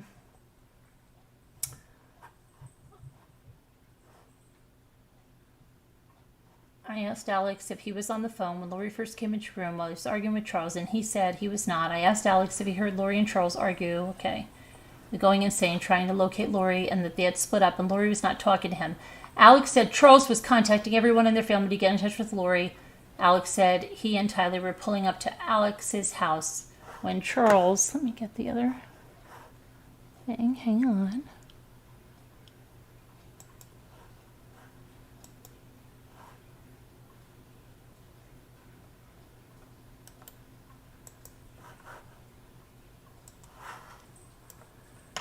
Pulled up and blocked his driveway. Alex said Charles got out of the vehicle aggressively, like he was going to do something, but they just talked. Alex said Tylee then got out of the truck and began yelling at Charles. Alex said the incident lasted about 15 minutes, and that was mainly Tylee, or I guess it was Tylee there because it's redacted, yelling at Charles. I asked Alex if he spent a lot of time around Charles, and he said he had. I asked Alex if Charles was hot-headed, and he said he was not normally. I asked Alex if he had ever seen Charles act that way that he was today, and he said he had not. I asked Alex to describe how Charles was today, and he said he was very aggressive, physically aggressive. Alex said he had never seen Charles act like that, and he was shocked. Alex told me Charles and Lori had been together for about 15 years. Alex and I talked about the places Lori and Charles had lived and explained that Lori just moved back to Arizona. I asked Alex if Lori had asked him to come over because she did not feel safe with Charles, and he said she did not. Alex said Lori had told him about some threatening text messages from Charles where he said he would drop her or destroy her or something to that effect. Alex told me he never considered Charles to be a threat before today. I asked Alex about grabbing Charles around his shoulders and then falling to the ground. I confirmed with Alex that he never saw Charles swing the bat at him, and he said that was correct. I asked Alex what happened right after he got up, and he told me that after they went to the ground and separated, he was getting up, and then he motioned that is when he got hit in the back of the head and his head bounced. I confirmed with Alex as he was getting up from the ground, and that is when he felt the strike to his head, and he said yes. I asked Alex what he did after that, and he said he went straight to the room. Alex said he was hoping this would calm down. I asked Alex what he thought would happen when he confronted Charles with the gun, and he said he thought Charles would back down at that point, but he did not. I asked Alex if there was anything else he could think of that I needed to know, and he said he was not sure. I asked Alex if he needed to have his head treated, and he said he would like to go get his head cleaned up. I asked Alex how the injury to his arm happened, and he said it must have happened during the struggle. I asked Alex if there was any physical fighting, and he said only pushing during the struggle. I asked Alex about his criminal history, and he said he had a previous aggravated assault in Texas in 2007, and he said that he had his rights restored. I then completed my interview with Alex, and after completing my interview with Alex, Detective Enclan and I drove Alex, Lori, and Tylee back to the residence on Four Peaks so that they could get a vehicle and go somewhere while the scene was being processed. During the ride back to the residence, there was no further discussion about the incident. Alex, Lori, and Tylee left the residence, and I remained on scene at the residence while the scene was completed. Okay. Hold on, there's... The interview with Lori began at approximately 9:43 hours after Lori had used the restroom. I obtained some personal information from Lori initially and confirmed that Lori lived at the residence where the incident occurred. I asked Lori to tell me what happened, staring at what should be starting at what worked for her, and I would probably ask questions. Lori stated that she had moved into the house 3 weeks ago because the deceased, Charles, had offered to get the house here where her family was and indicated that they had been in Houston. Lori advised that they decided to separate, and her husband said he would get her a house for her and JJ. Lori stated that the deceased was all about JJ, but it was never about, must be Tylee. Lori advised that they had adopted JJ together, and JJ was actually her husband's great-nephew and had been a drug baby. Lori advised that her husband travels all the time for business, and he is always back and forth.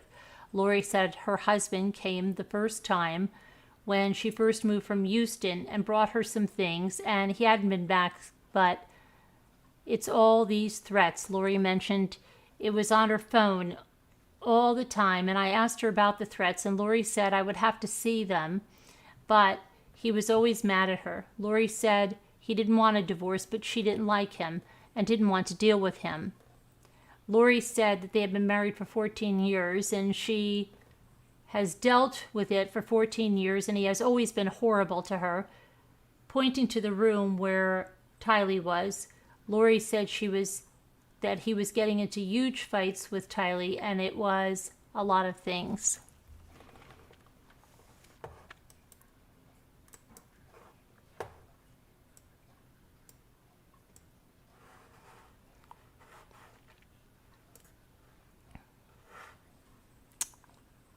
Hold on a minute. It's not the... I need the bigger one.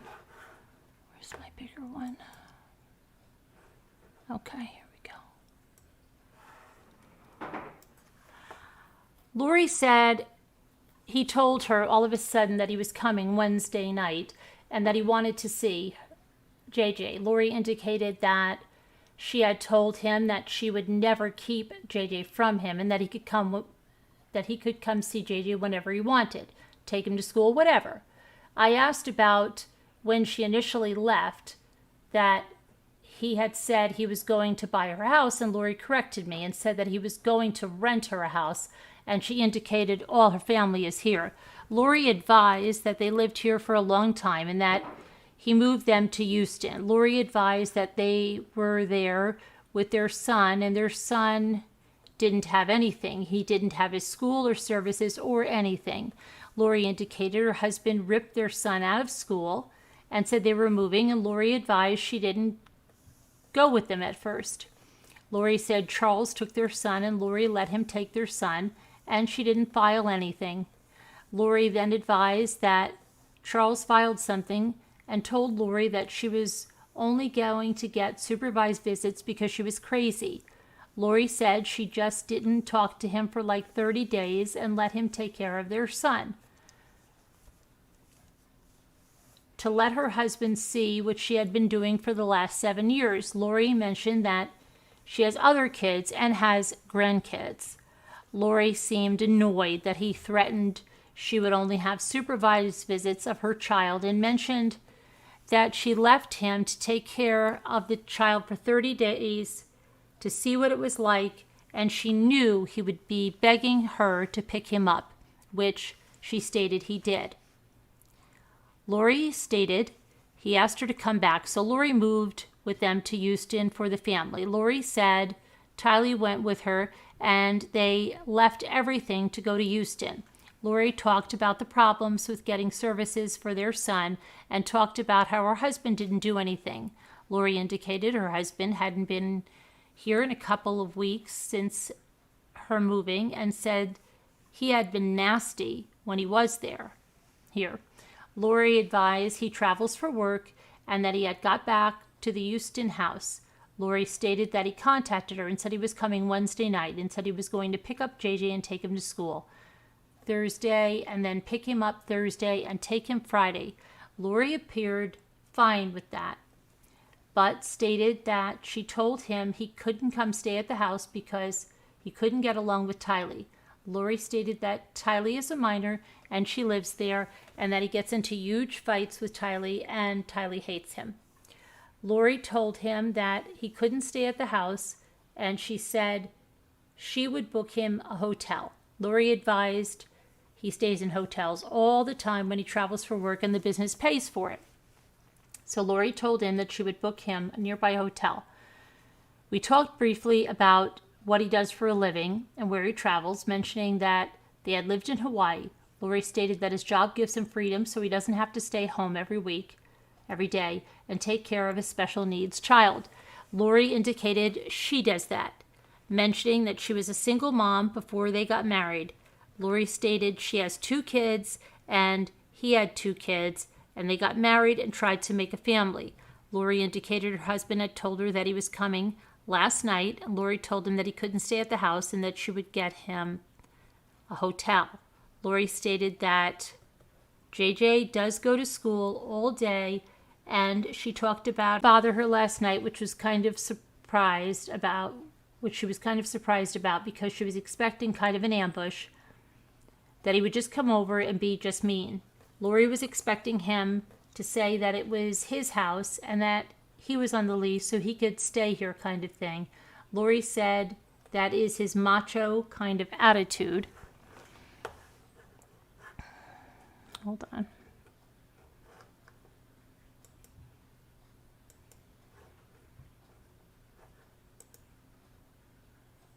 Hang on, because I have to get my... Oh boy.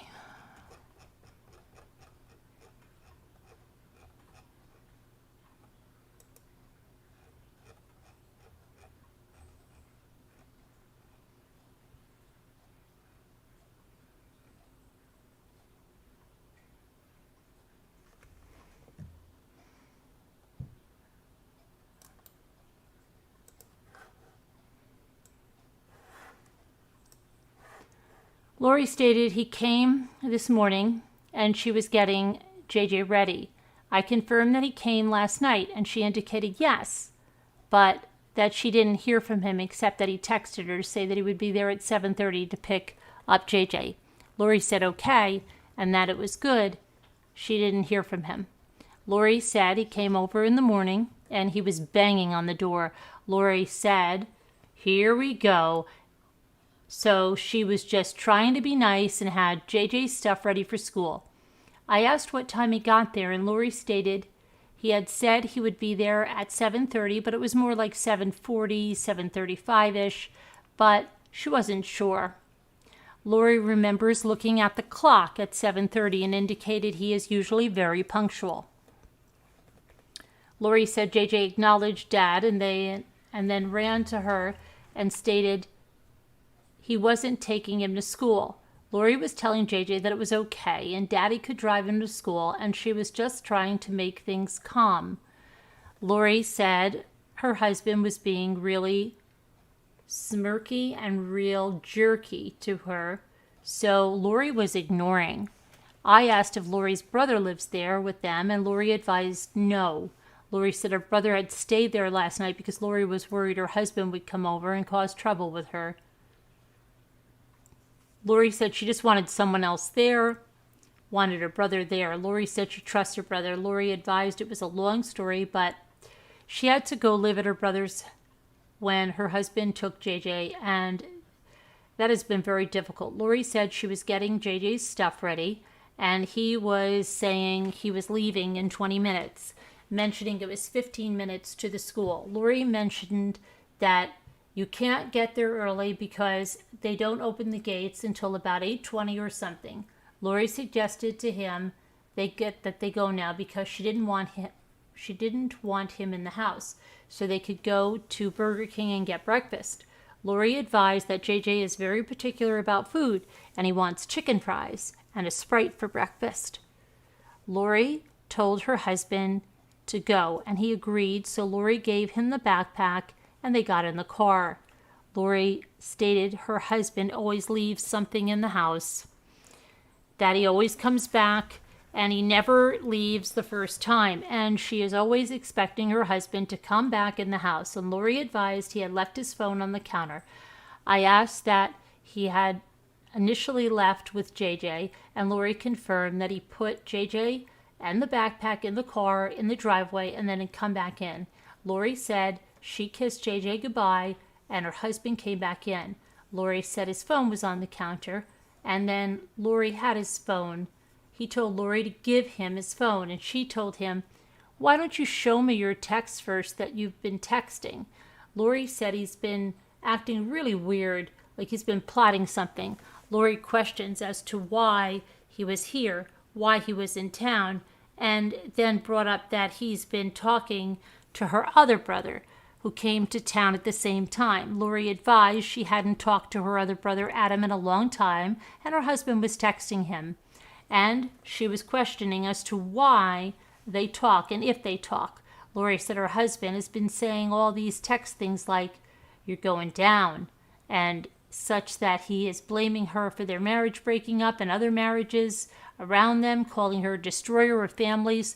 Lori stated that he goes nuts, and then indicated that he's gone nuts before, and that she and Tylee have had to leave with JJ before over the years 5 times, and they've stayed in a hotel for days because he goes nuts. Lori said, "You don't know what's going to set him off." Lori stated blank is mad at her for always going back.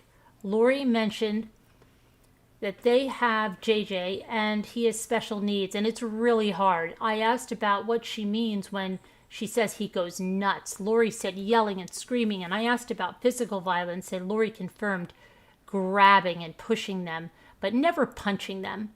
Lori said he's gotten physical with Tylee and with her grown son. I asked physical how, and Lori stated he got in a physical fight with her son when he was 16, and Lori stated her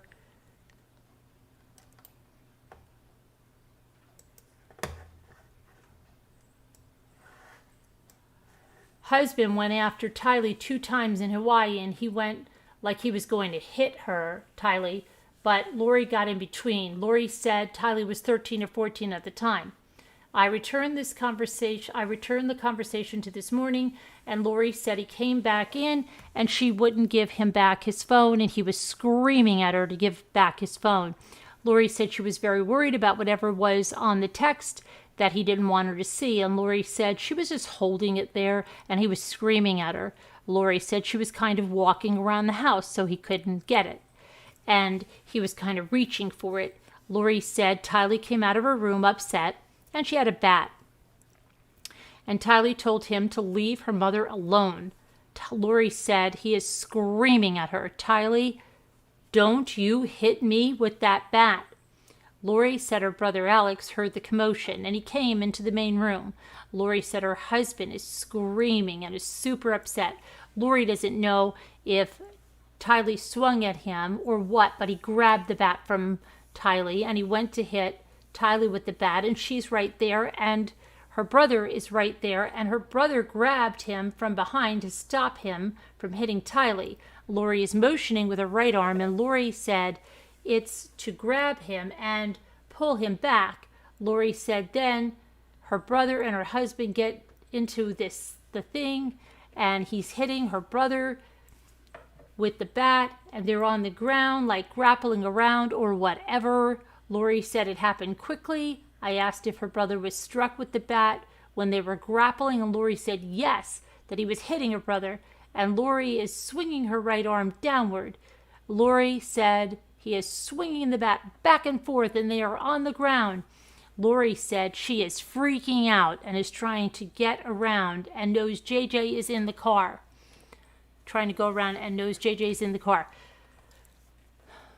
Lori said her husband gets up and he has the bat towards her and is motioning with his right hand as if a person would be swinging backhanded. Lori said she's going around the other side because she is trying to get out of his range so he couldn't hit her. Lori begins to say that she told Tylee, and then explains that Tylee is on the ground because when he took the bat from Tylee, she fell back. Lori told Tylee to go get in the car with JJ because she didn't want JJ coming in, and she wanted Tylee out and didn't want the kids in the house for whatever this fight was going to be. I asked what her husband or brother was yelling through all this, and Lori stated, "Get off me," and "ow," and such, but she really didn't remember specifics. Lori stated that there weren't many words during the heat of it that she remembered. I confirmed that Tylee went outside, and I asked what happened. Lori stated that they got up from that, and her brother stepped back, and then Charles was coming at her with the bat, yelling at her to give him his phone, and Lori stated that she still had the phone in her hand, and all this happened really quickly. Lori went around kind of the circle, and her brother was there. I asked how Charles was holding the bat, and she motioned with her right hand, as in a backhand, and she indicated he was holding it backwards with one arm. Lori explained that he was holding it in the way that if he swung it, he would have swung it backwards. Lori said that she was kind of turned around, and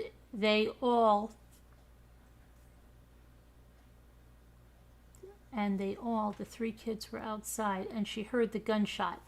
I asked that she heard the shot, and she indicated yes. I asked if she actually saw the shot or if she just heard it, and Lori said she had gone around to the kitchen to get away from him, and then she came back around.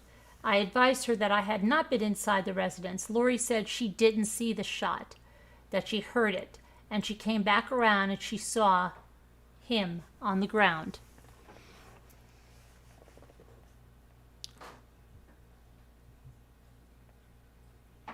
That's the end of that right now that we have for you guys on that. So that was some interesting stuff, hopefully.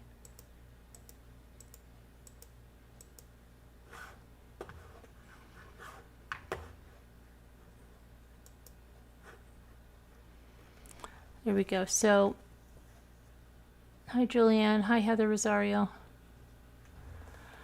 So that's the Vallow stuff. We did the, actually I have to change this headline a little bit so we know what we're doing here. Let's do...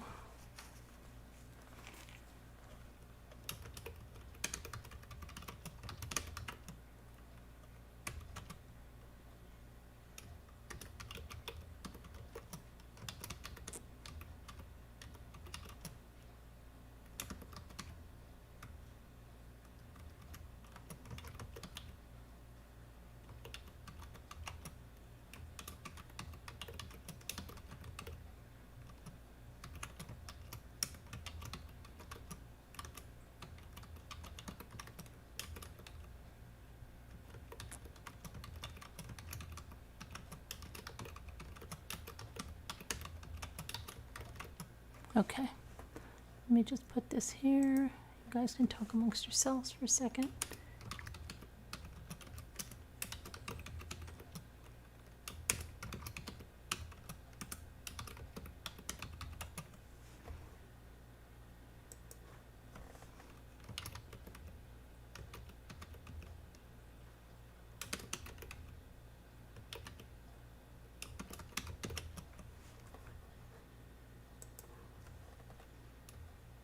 Okay.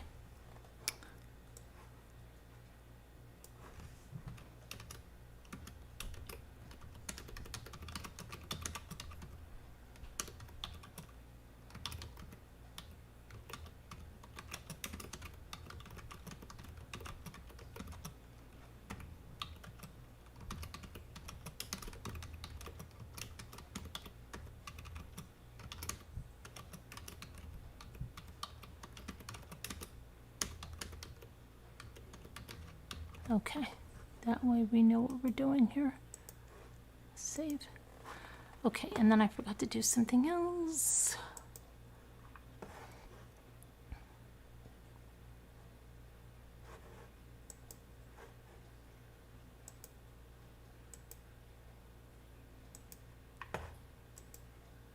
Okay. All right, so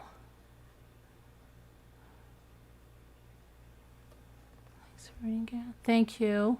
You're welcome, FST. Okay.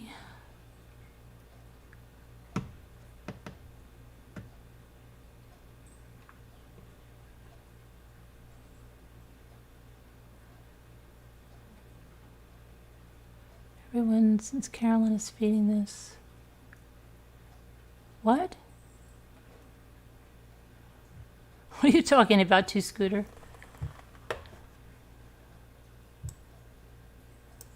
What is Two Scooter talking about? What are you talking about, Two Scooter?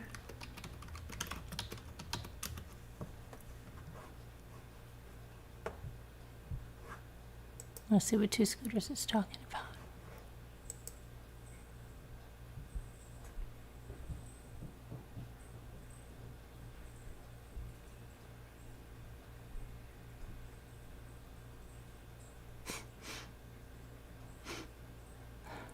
Great picture, Scooter.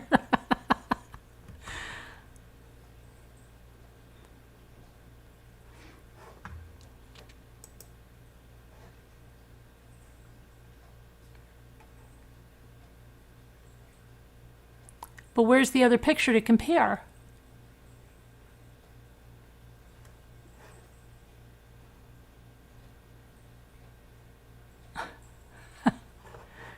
How can you compare if you don't have two? Okay.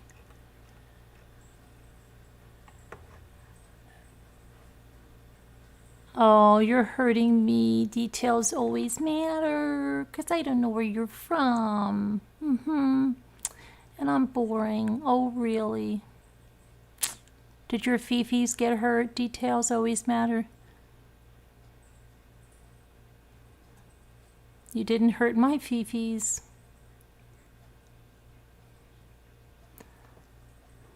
There is four. There is four what, Daniel? What is there four of?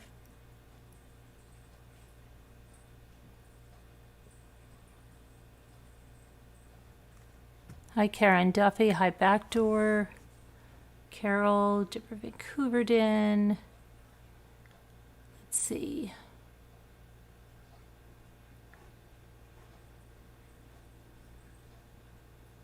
Thank you, Backdoor, for the happy anniversary. Thank you. Oh, case discussion is yeah, we know where they come from. They think we're silly and we don't know where they come from. We know where they come from.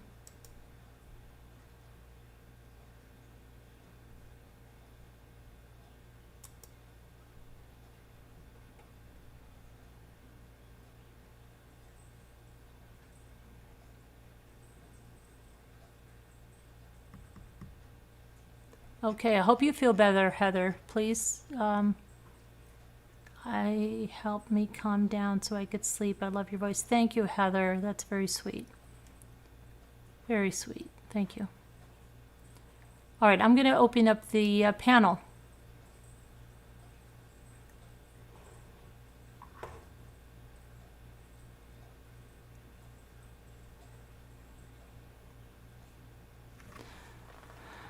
All right. Let me open this up.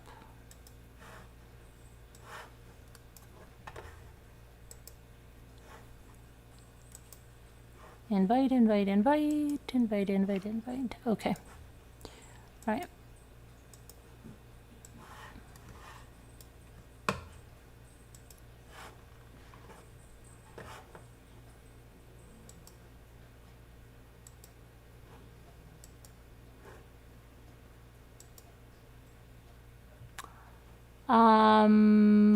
Hold on, Nurse of all trades. Do you want to come on panel? I can give you the number for tonight. Here, you can come on the panel. And then I do need that, your Facebook link or your Twitter link or whatever link you want, Nurse of all trades, okay? All right. Let me see here. Where's my Slack? Slack. That's not Slack, is it? Oh, that's Instagram. Where's my Slack icon? I've got too many things open. Here we go. Okay. And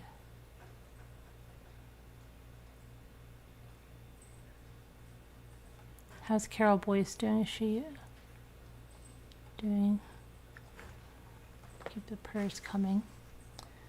Keep the prayers coming.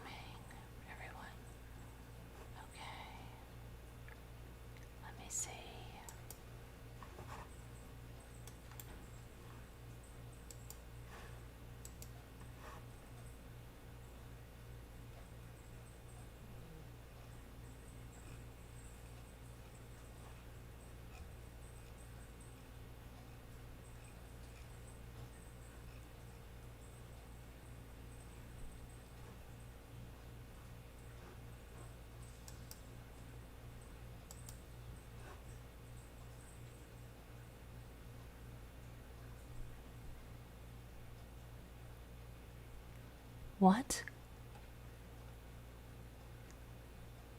Wait a minute.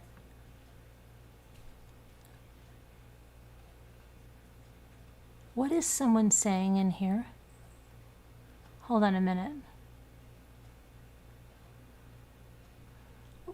What is in Slack here? Someone saying something to Lisa about the loss of someone?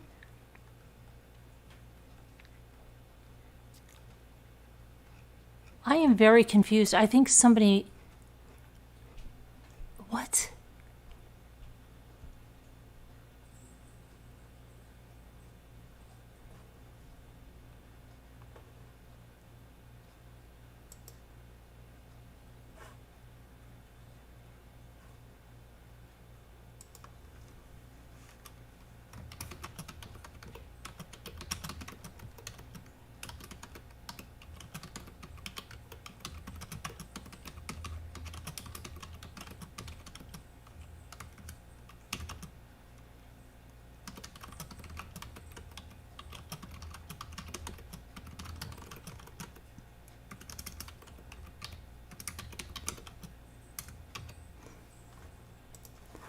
I am very confused. Can someone fill me in on this?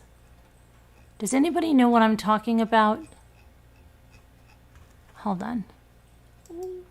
Does anybody know what I'm talking about? Guys? Can someone fill me in on that? Hi, Tracy W. What's going on? Because they said someone that I...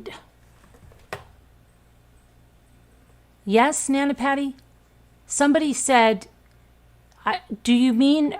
Well, hold on a minute. Wait, Nana Patty, what are you talking about?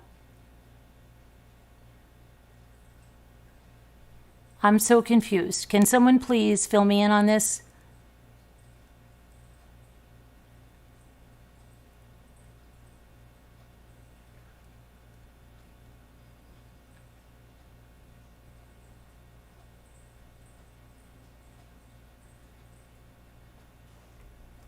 Because I can't find the post from Lisa where anybody would have gotten this from. And I think Lisa would have called. Oh, it's got to be a mistake. 100% has to be a mistake. There's no way that happened. No, believe me, there's absolutely zippo way that happened. Oh, yes, that makes sense. That makes sense, Scooter. Okay. That makes sense. They miswrote Lisa D instead of Lisa H. I got you. Yeah, okay. Now I see it. Now I understand. I was like, no way. Because I just texted with her. There's no way that happened.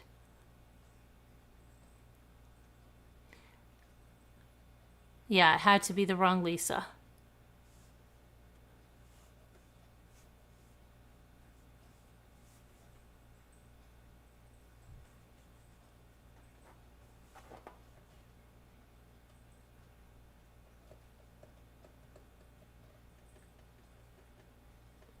Dina, I thought I put you in there. I'm sure that I did. Did you look for an invitation? I am sure you are in there. Dina, you really think you're in there? Look for an invitation. I know that I put you in there. I know 100%. I can write you a little thing. Hold on.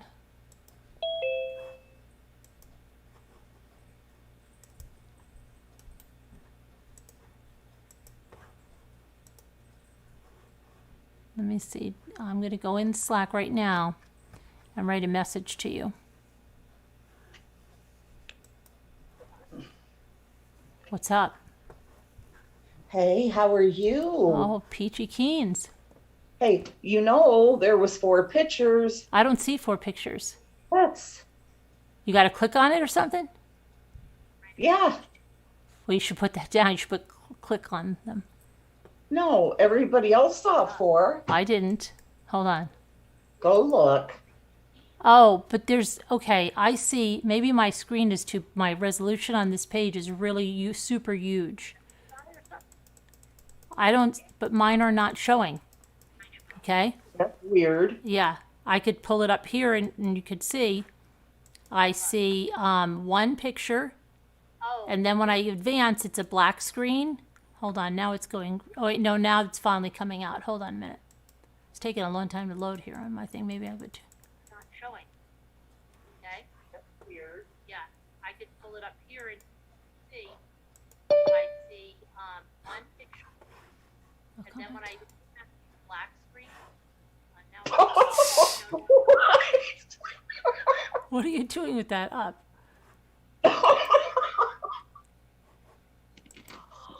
You know, I gotta just play with some of my games. Oh, come on, sour milk and cookies. What did Sour Milk and Cookies say? They can't find my channel. I'm Michelle Knighton. I'm Michelle Knighton. Danielle, could you put the link in so sour milk and cookies can click on it? Oh, come on, sour milk and cookies. Hi, Bowl of Sunshine. Bowl of Sunshine is here. I'm sure you're bringing that sunshine in for us.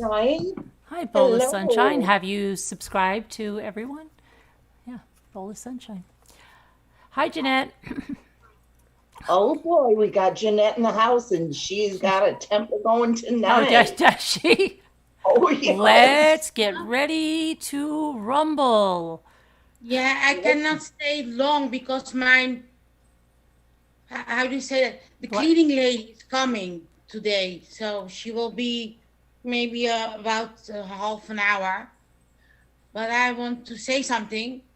Do Okay. you hear me, Mary? I hear you loud and clear, Yeah, Jeanette. I don't want to take your channel over. That's not my thing. But No, that's I okay. was going to that silly lady. I saw her. You know what the thing is? No, yeah. You know what the thing is, to Scooter and Mommy. You see her constantly, her lives, because they come up in the feed when they are talking about you. So every time we see it, and I was a little bit curious, and so I saw Bob, and I saw Mandy, and I saw the Natasha, and she was saying again lots of things, Mandy, about the emails and that you ask her money, blah blah blah, and I was a little bit mad, so I said cursing words, and I said to her, "You come here on this channel, Mommy Has Now channel, live. You come here and tell your lies. Don't be a coward and don't say it behind Mommy's back." So that's why those two people came in the chat because of me, because I was just few minutes over there. Oh. And I told Wendy Seed, like, you come here, tell Mommy the same lies, repeat those lies. And then Natasha said something to me like, I don't know. Oh, there you, she called me the B word. Oh, yeah. And another moderator said something to me, but I was not blocked. I'm not sure. Maybe I'm now blocked, but that's why two people came in the case, and the other person, Brandy. That's why they approached me. But I told Mandy, you come here. Tell the same thing what you are saying now to Mommy now on this channel, on MRB channel. What did she say? Nothing. No, she said something to Natasha. She's a coward. That's the thing. They don't come here. Yeah. They like to tell lies, and maybe she's blocked No, on the channel. Jeanette, she did come here, and she was annihilated when she came here because all she did was scream. She lied, and she was caught in her lies, and she knows she was. She can't match wits. Yeah, but I mean now, a lot. But I don't know if Mandy is blocked now, but that is your business, Mommy, because you are. Oh, I'm you not can talking block- about Mandy. I'm talking about the woman that said that I couldn't, match wits with her. Yeah. Yeah, when she came on panel, she lied and she screamed and she couldn't even intelligently debate anything. No. Yeah. You know what, Jeanette? That's probably why they're getting along so well with one another. You know? Yeah, and and you know what I'm also thinking also, maybe they start, they take turns. It's like, then one of them is starting, then the other person is starting. Oh yeah, Louis was also over there, I think. Yeah. I'm not sure about that. That's maybe not a fact, but I saw Bob, I saw Natasha, and I saw Mandy.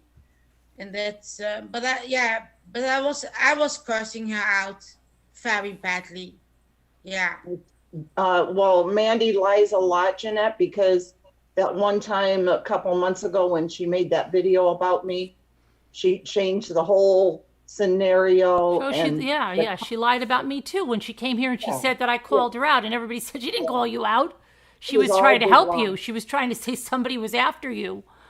Yeah. Yep. And I must make something clear. I didn't go to the channel, to her channel, Natasha's channel, and didn't see anything. No, they were bashing Mommy. Oh Right. yeah, Jeanette, her last what 15 videos have been about me. I can't even. The one she did last night, she had to take it down because she was playing. Somebody told me she played 3-4 of our videos in there because they really like to watch. They were just carrying on, and that's what I heard. Because somebody asked me to go strike it. Somebody begged me to go strike it because she played so many of our videos, and I went after this to look for it, and of course it's gone. Because she knows she'd get struck. Thank you, Carol. Hi, Christy. Yeah, her receipt about the super chat isn't you asking for money. It's asking how you want her to,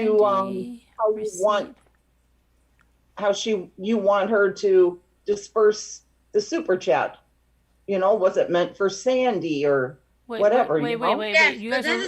You guys are losing me for a minute. Okay, wait. Exactly, Scooter. Wait. Everybody calm down for 1 minute. What are you guys? They are throwing mud at everything what Mommy's doing. If she's doing good, then it's throwing mud. If she's doing bad, then it's throwing mud. Every step they are watching her. And I hate that. Even the nice thing what she's doing, like you said to Scooter, she's maybe doing this for Sandy. Why not for Shana's mother? Why not? I mean, maybe to buy some flour. You never know. That is not something. Wait. Everybody slow down for a second. Okay? Yeah. What are you guys talking about? Mandy? Because on her screen right now, she has Mandy, the screen is your email Oh, to let me Mandy. see. Where's my email to Mandy? Let me see it. It's where on, it's On that other channel, yes. But on a okay. community post? No, right on the channel, on the live right now. There's It another, was on there. there's another was. live? Yeah. Oh, I didn't see that, to Scooter. Didn't see Okay, that. so what does can you read the email, Scooter? Because I don't even want to go there. I don't want to give them, I'm not going to give them, don't give them another view. I'm not doing it. All right. What does it say there? Because they're probably streaming us, right? Are they streaming us? I don't think so. Okay, just tell me and I'll strike them. It's still, it's not there. Wait, I got to rewind it. And they're showing a personal email, so I'll strike them for a privacy Yeah, strike. it's from Mandy. It's to you, from Mandy. To Mandy from you. Let me Okay. get this. It says, it's March 15th. I'll pull. Let me pull up mine. Let me pull up mine. So it's March 15th to Mandy Yeah. from me. Yeah. March 15th. Yep. Mandy C. Let's see which Mandy C has here. On March 15th. Okay. La la la la la. What does it say? What is it? What's the number to call in? No, it just says, I hope this is Mandy. I C hope from this chat." is Mandy C. Yep. From chat. I wanted to ask you if you were making super chats to the channel or did you want them to go to specific people? Was not sure if you were sending hearts for Sandy or if you wanted. So this is about her putting a super chat in there, just the same way that if someone puts it in for someone else, I say, you know, that is very hard for me to go in and decipher and put it back to someone else and not to do that, to get their information and send it directly on to them because I don't want to be a middleman. Okay. So I said, Right. or if you wanted the super chat for her, not sure and want to make sure it goes to YouTube, which takes 30%. See, I don't lie and say it takes 40%, it takes 60%. No, YouTube takes 30% and that's it. Okay. And they deposit the balance in your account in 1 month. Please let me know. That's what she's talking about. That's where do I say I'm collecting money for Sandy?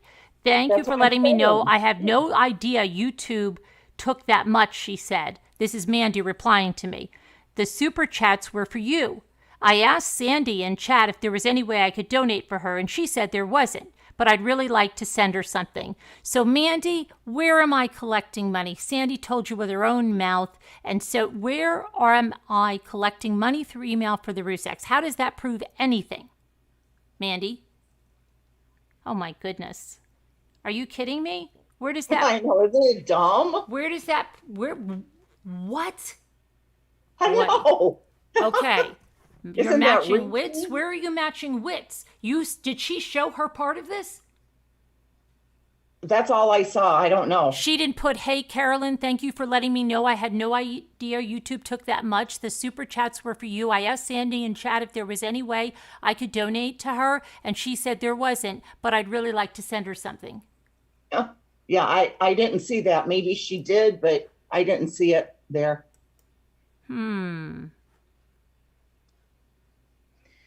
Mommy and to Scooter, I'm really sorry. I have to go. You have to go? Yes, because I'm. The cleaning lady? Yeah, Oh. she will be. Yeah, about. Okay. And then, All Yeah. right. Okay. All right. We'll Sorry. see you later. It's okay. We'll see you later. yes, thank you. Okay, All right. bye, everybody. Bye. Bye. Have a good day. Mommy, you are doing okay? Oh, You yeah, are I'm doing great. I'm doing fine. So they are silly, dumb people. These are their wits. They don't have their wits about them, so there is no way to match wits with them because they don't even have their wits about them. Okay? You are smarter Mandy, than- did you show your part of the email showing that Sandy told you there was no one? She didn't tell you to donate money to me or that I was collecting money through email for her. Correct? Correct. Go take your wits Yes, and Mommy, match you are them. smarter than them. They are so. She's nothing. Really, they are nothing. You have somebody, sorry to say it, somebody who had a criminal record before. The other one is living in the basement of his aunt and has nothing, no relationship. They both only have. They all have people. records. And They all of them have records. Miss Piggy, who talks about you while she doesn't look in the mirror. But Jeanette, all of them have records. Oh my gosh, mommy. All do. Okay. Yeah. Oh my gosh. Yes. Okay, mommy, I'm going now to Scooter. Bye. Okay, bye. Have fun. Yeah, thank you. Bye.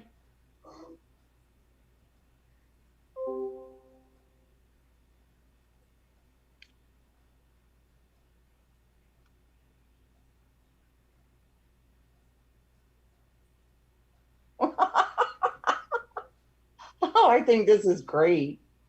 Yeah, Christy, it's a total. Did she put her part of it?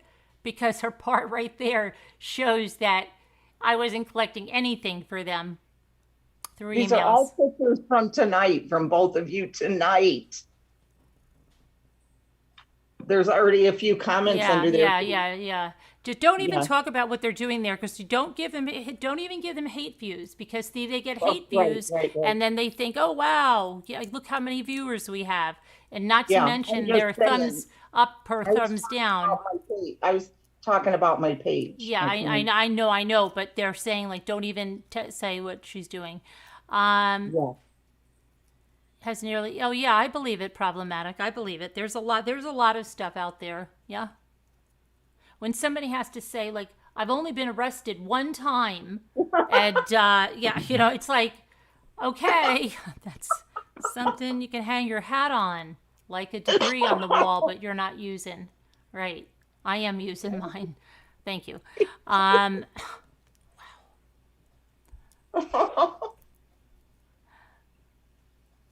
Hi, Sully. Oh my gosh. I've been around for a little while. I can't believe this is still going on. Well, what else is new? It's been going on for almost 3 years, right? Yeah. Yep. Hi, hey, Shannon Marie. Hey, Carol. Hi, Shannon Marie. Hello there. Christy Love, problematic. Gail B. Anyway, so Jeanette has the cleaning woman coming. Lucky her has the cleaning woman coming. Now they're going to say, oh, she's so rich in Holland that her cleaning woman is coming. Hi, Vero. Remember, didn't they do that to Nana Patty or something? When she had her cleaning woman come, they ripped her on that one. What did they? Yeah, they did. The trolls love that. Oh yeah.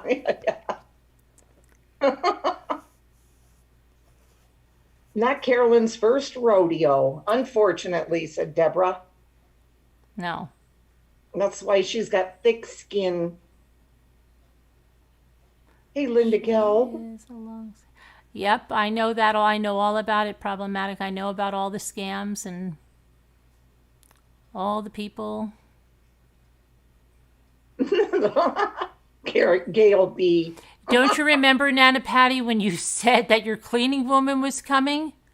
And they said something like, oh my gosh, Nana Patty has a cleaning woman that they said something that you were like all pretentious or something. Remember that? You said my cleaning woman is coming, and they said, yeah, Nana Patty's got a cleaning woman coming. She's so hoity-toity she can't even clean her own house. Stuff like that. It's so stupid. That was with what's her name? When she did that whole cricket thing. And that was all about the cricket time. That was a while ago. Yeah. Ash Zeno.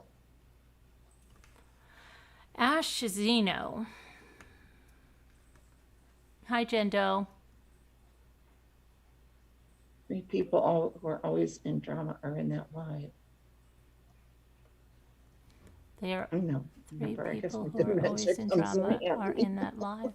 They're always being attacked. Oh yeah, they're birds of a feather flock together. They don't realize that when they say that, and then they go after the likes of people that just are the most horrible people and say that they're friends, that says everything about them. Tell me who your friends are, I'll tell you who you are. It's always right. been as true today as it is yesterday. Hey, Daniel. Hi, Eliza Ward. Your cake, oh my gosh. Oh, it was so good. It really was. Oh, I was just going to ask you. That looked delicious, Carolyn. It was. I almost feel like Davita, like I just want to keep the cakes. I see why Davita might want to do that, because after she decorates them, then she gets to keep them forever or until they crumble. I don't know how long they hold up, the stucco. Yeah. Hi, Sporting Guista. Your frosting. How do you make that buttercream frosting?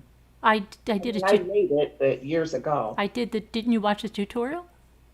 No. Well, I might, what, today? Today. Yeah. Not today, no. 4 cups of powdered sugar, 2 sticks of butter, and then 2 to 3 teaspoons of vanilla, and a little bit between 2 and 5 tablespoons of either heavy whipping cream, milk, or half and half. Which one did you use? Heavy whipping cream. Oh. Which Jimmy wanted to use heavy whipping cream. I usually use half and half. Just looks so delicious. May you hang out with us? Yes, if you are not a troll, you may hang out with us. Well, Christy Love, she ought to find somebody. Hi, Kimberly. I mean, come on. I don't think she should compare herself to Carolyn. She's insecure. I mean, come on. This got to make her feel like no, I'm not going to even say it. It did look right. Sporting Guista. You just wanted the frosting. Yes, that's what I wanted too, Anne. It was just a short visit today. I'm off to work. Yeah, well, it was nice of you to stop in. Are we going to play a game at all? Well, let's see what we're going to do. I thought, is anybody going to come? Anybody had anything to say or something? Poor Jeanette. Uh-oh. I feel bad. But it's probably me here. Is it? Oh, no, we're back. I hope. I see us. We're back. Aren't we back? Yeah, I was just talking about on my tablet. You froze. Oh, wait, your internet. Okay, hold on. Yeah, it was just froze for a minute or something. I think it should be okay. Is it still, still? Can you guys see us? I see it. Hold on. Can you guys see us? Is it storming there? It is, but I think the rain stopped for now. They see us. Hi, Carolyn. I laughed so hard. Oh, did you, Grace?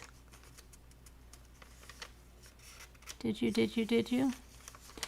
Gypsy Rose wants to know if you were talking about the chocolate butter cream cake. I don't know who Gypsy Rose is, but you don't mean the case, Gypsy Rose, do you?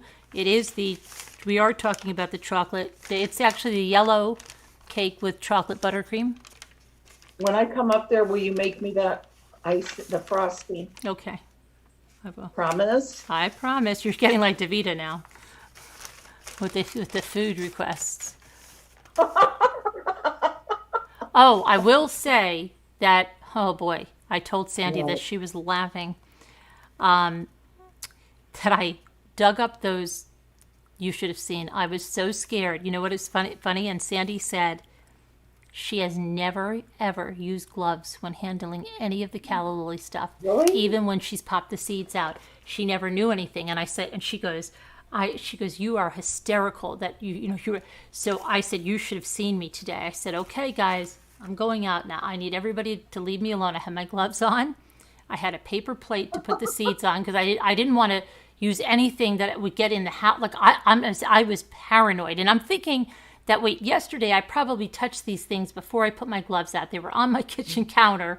Okay, so but now I'm like, anybody's gonna die that touches this, right? So I go in there and I start, and first I can't find the seeds, and I'm like, oh crap. So then I find the pods and I'm like squeezing them out. Then I'm like, oh gosh, I hope I'm not destroying the seeds, because if you want to open a peach, if you accidentally nick the little seed inside, it will never grow. If you nick it, really? You're done. Oh, if you nick it, you're done. So I'm thinking like, well, now they're squeezing, and I'm like, oh, I don't know what I'm doing. So, but I'm squeezing them out. And then I said, well, Scooter said she doesn't want them. So I'm like, do I have enough for Davita, Lisa, maybe they're not going to want them because they're poisonous. So, but then I'm like, well, let me get a bunch. Okay. So I get some and I'm like, okay, I think I can put these into 2 baggies. So I like, Jimmy, could you just hand me a baggie? Because I don't want to touch the door. I don't want to come in. Right. So he gets me the baggies and I put them in. But now I'm thinking, oh crap, I touched the baggies with the toxins, right? So I'm like, I'm thinking like I'm sending rice in the mail, right? So I'm like, what happened to Davita? I don't know. Somebody sent her these seeds and she just collapsed on the floor. So then I'm thinking, I can't have that, right? I can't have that on my hands. So I zipped them up, right? And I put them on the bottom of my, on a shelf under one of my raised gardens. I got the hose and I shot them like crazy with the hose. And then I took my gloves off because I had to get and I grabbed a paper towel and I wiped the water and then I put them away somewhere where they were out of the way to see if they'll dry. And now I said, I don't know how good those seeds will be, if they'll even grow, whatever, but I did the best I could because I made a promise. Do you want some? I don't know. I'll have to ask Dave because he handles plants. Yeah. The plant. Tell me what they're called again. Clematis or something? No, calla lily seeds. Calla lily seeds. Because then I can put on my gloves again and take some from each and put it in another plastic bag and go through the whole thing. Okay. So, and then I just thought to myself, well, how come, I didn't collapse the night before? And so we'll see what happens. Yeah, don't worry. Don't worry about sending me any. I'm good without it. Well, when you come, if they grow, I will give you some. Give me a plant. I'll give you a plant to take home that you won't have to worry about. It's toxic. I want to see what the flowers look like, though. Oh, I have pictures. I'll send you a picture. Because there's some that I love that are shaped like little bells almost. I don't know what they're called. I don't think it would be this, though. Oh, I think those are columbine that you're thinking of. Oh, okay. Where they hang down? Or are you talking about bleeding hearts? Are you talking about bleeding hearts? They hang down. Well, bleeding hearts hang down too, but then the columbine is like a little bell that kind of hangs down too. And then there's the delphidium. It could be a lot of them. Okay. Yeah, I figured it could be. You can't get rid of them now, Sharon says. Good, Danielle says. Send me extra. Because you said yesterday, you're like, don't send them to me. Yeah, I don't want the toxic seeds. Yeah. I'll just wait for one that's grown. I don't even know if they're going to grow. I really don't, because I don't know if I destroy these seeds or not. I don't know. Oh, gosh. And C, might as well harvest castor beans next. Succulent, Ashley, that's what my husband, that's his big thing. He's got so many plants, succulents and bonsais. Hi, Gypsy Moon. Is Dorothy still in here? I don't know. Dorothy, Gypsy Moon.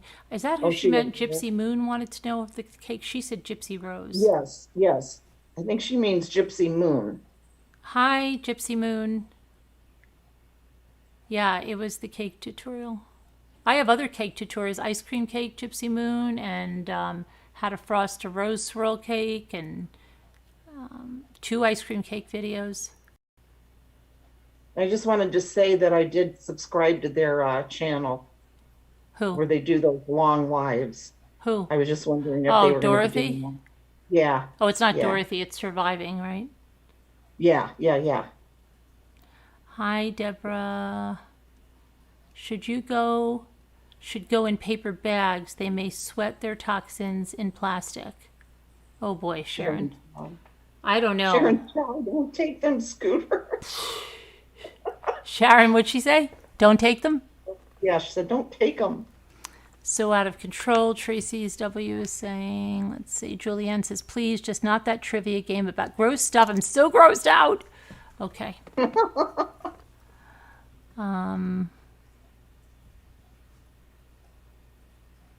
When are you doing that again, Dorothy?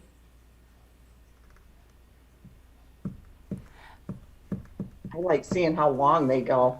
I just like to click But on Dorothy, I have to ask you something. Do you sleep? Because she was like, no, I don't sleep, but I'll sleep for a few. She was on like that entire time? Were you on that? Yeah. She was on that entire time? Yes. Every time I clicked on, she was there. What are you taking, Dorothy? But it's not there anymore either. That one's gone for some reason. Yeah, how come you take them down? Are you afraid of getting struck?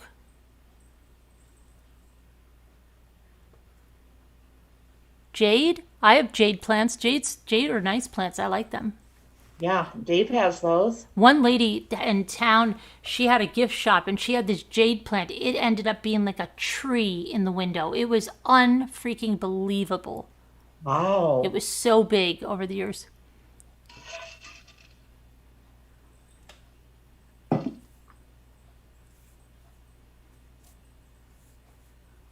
And you repeat, me too, not the gross game. Yes, Dorothy, I did. So I was just wondering if you guys were going to do your reaction to it. Your like 30 some hour reaction. It's funny. I think it's hilarious when you guys do that. I don't know why, but I do. Dorothy. You went to bed, Gypsy Moon? Dorothy, were you up the entire time? What, like the 30, was it 36 hours? Or maybe it doesn't stay up because YouTube, because do they take breaks? Or do they just keep going on the same stream? They keep going on the same stream. Probably YouTube won't upload it. Remember, that's why we always had to stop at 12 hours? Yep. Is that what it is, Dorothy? It won't upload for you after that time? Probably. Davita's not afraid of the seeds.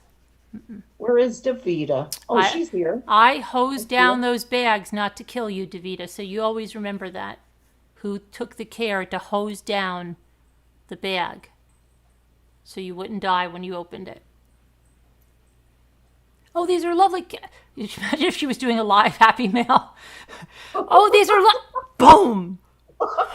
What happened? Oh my gosh, that would be horrible. Can you imagine if she pretended that? If she did a live thing and then just pretended? Yes. I'm okay. I'm just joking. Because I was thinking like these tiny little seeds, and I was thinking like if they're so fatal, can you imagine that if they were, let's just say again in a movie and something, you have somebody coming over you don't like, and you're like, I'll make a cup of tea. I use a loose tea. You like loose tea? Good. And then you just put that in the loose tea and you put in a little infuser ball and you give it to them. And then the police come and you'd be like, I don't know, I made her a cup of loose tea. And what we do, I was gardening right there. I was just, planted flowers. And then she came on over and she surprised me. So I just, grabbed my things and I just started making the loose tea. Oh my gosh. Can you tell me a calla lily seed fell in there? Those are poisonous? Right? And people would be like, she didn't know. Oh my God. Right? Because who the hell would think you could kill somebody with a calla lily seed? And be like, I was separating these seeds on the counter, officer. And I was putting the loose tea in. And oh my goodness. Ann C said that ricin comes from castor beans, FYI. Castor beans, oh dear. Yeah. But right, Michelle, how would that be, right? That's almost like Jodie Foster in that movie, and she's like, and I've told her the almond taste was coming from the almond cookies. Jamie Forgetty, which video? Maddie's the other night or the one from a couple months ago? Shelley looked like Sharon, I was saying, can you imagine if somebody didn't know?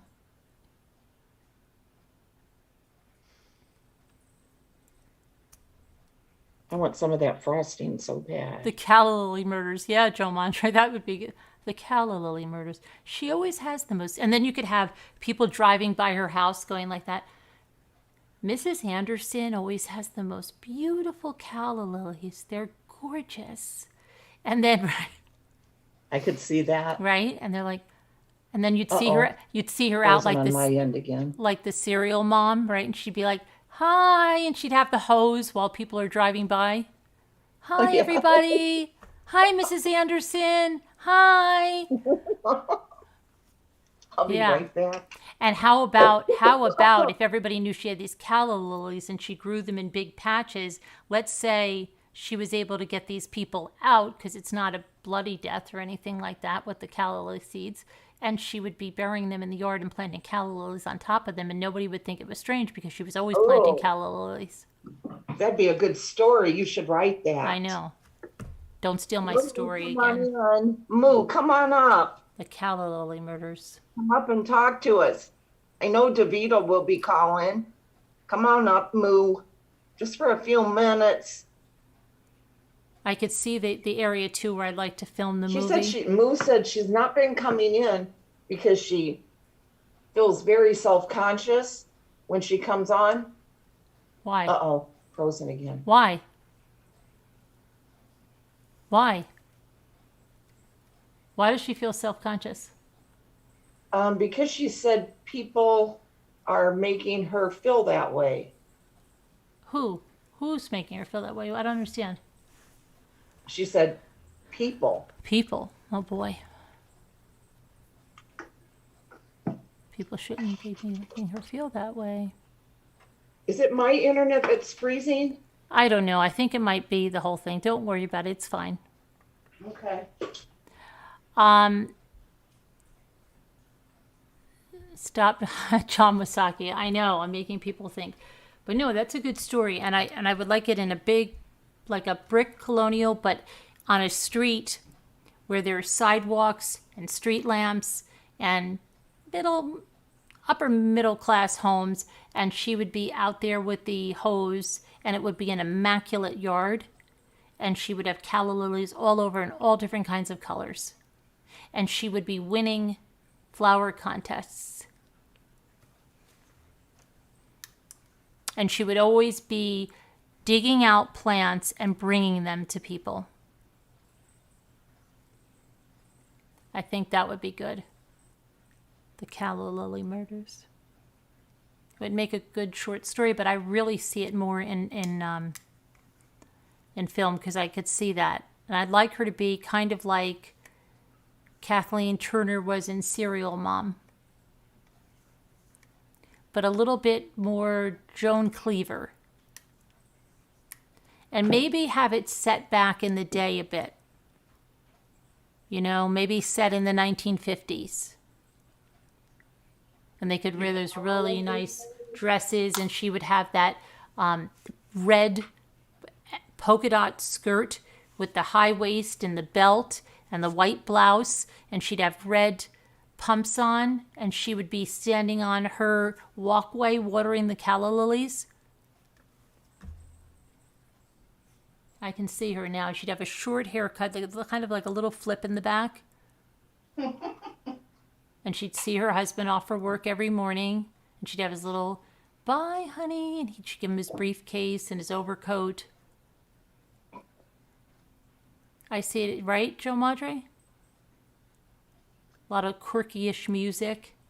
And I see her going inside and then, you know, tidying up the little breakfast dishes. And she'd put on a white ruffled apron when she did that.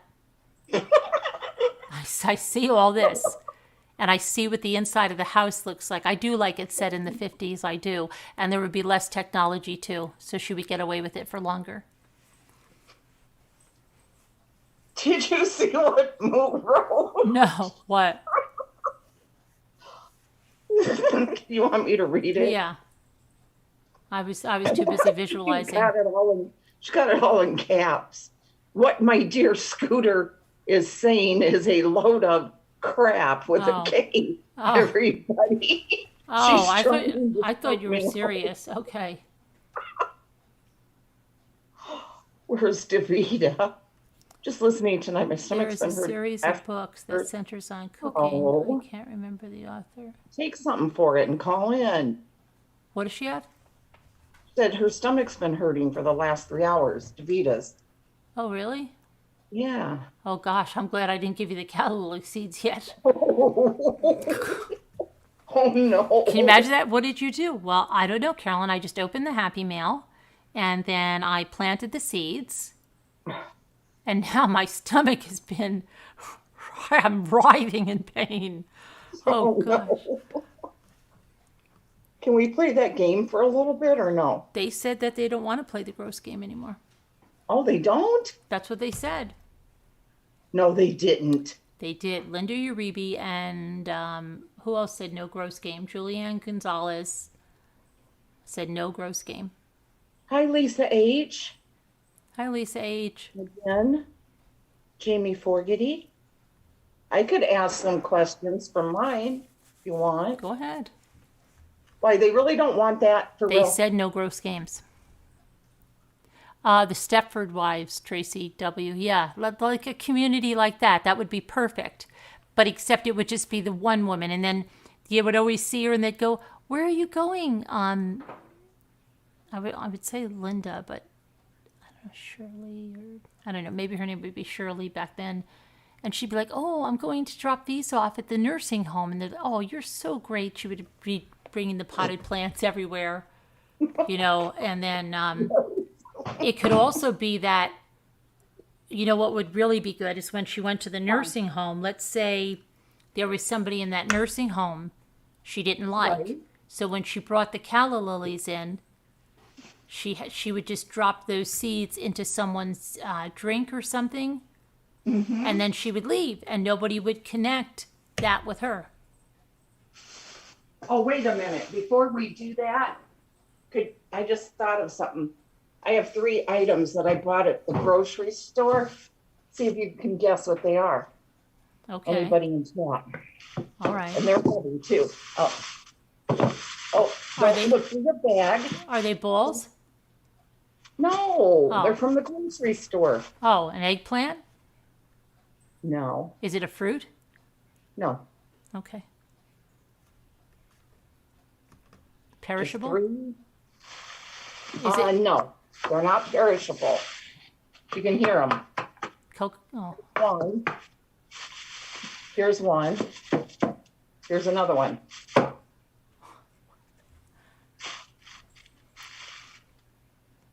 does anybody have any idea what she's buying? It's a Right now? a rosketeer chicken. Rostateer. And it's not seltzer, Danielle. I buy those in a case. This is just 3 items.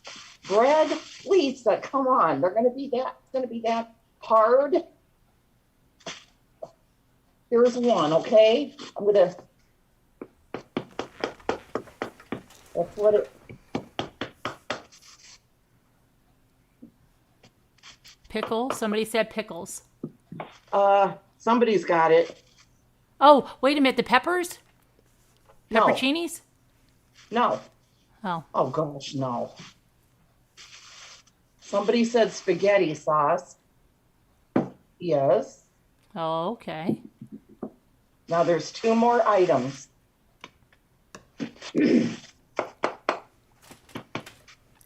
It's this tall. Oh, What is it? Wait. Ketchup? no. Ketchup. Look how small this is. I don't know. Maybe it's a little tiny ketchup. Capers? Nope. Come on, kids. Daniel. Come on, kids. It's the grocery game. Play the grocery game. We should do how much prices are too. That'd be fun. The price is right. And they always have the wrong prices on the show. Like their prices were always so high, so you had to know their prices. So it was even doubly hard. Right? Yep. And I'm then gonna hold this up really quick. I used to Just a- have the Price is Right game. I played it all the time. Oh, you guys are close. Somebody says seasoning salt. Another one said Lawry's. You guys are super close. Not Salad Supreme. 2 stores were out of that. Hot sauce grated cheese. Nope. Salad Supreme. Oh my gosh. They were both. Suddenly salad? Nope. No. Look. What? Did you see? No. You're going so fast. Is it a spice? Yes. And it's something Mama Ames was wanting. Oh, the hamburger seasoning. I was just going to ask because I think It's Bink was sending it to her. I wonder if she Yes. got it. Let me I'm see what wondering that. if it's Let in me the- see what that looks like because she's always looking at that. I've never seen that hamburger. What is in that? Can you read what's the I've ingredients? never used it, but when I saw it, I thought, oh, I got to get that. What is that? What's in there? Let me plug the slide in. And I'll tell you.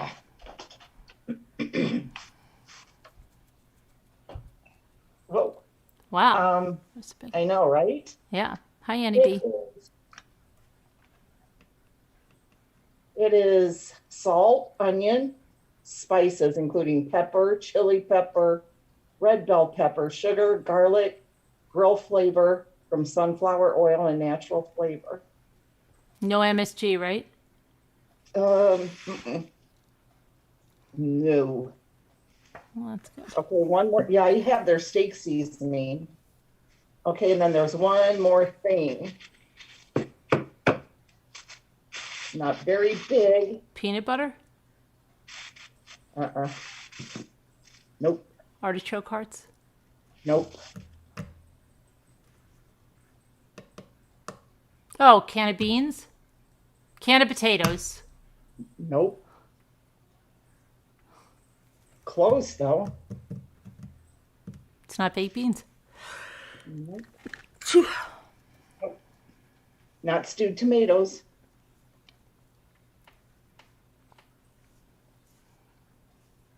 Every time Not cat I hear food. that, I think of Madison Square Garden. Every time you hear what? That banging? You think of Madison Square Garden? Why? Not beets.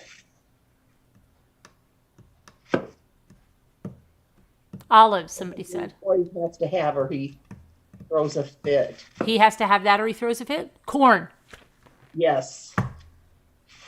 Yeah. I have more of it, of course, but this is cream style. Oh, he likes cream corn? He likes both of them. Oh. See, Have you ever heard of anybody eating spaghetti with a spoon? Wait, do you mean with a fork and a spoon? I just mean a spoon. How could you eat spaghetti with just a spoon? That's how he does it. Oh, come on. Do you I'm not- do you crack it up? Well, it's, I break just the one. Why? Never one. Don't do that when an Italian is coming for dinner. Really? Why? Don't do that when an Italian is coming for dinner. Danielle, are you still in the chat? Danielle, do you ever break the spaghetti? Oh, for corn's sake.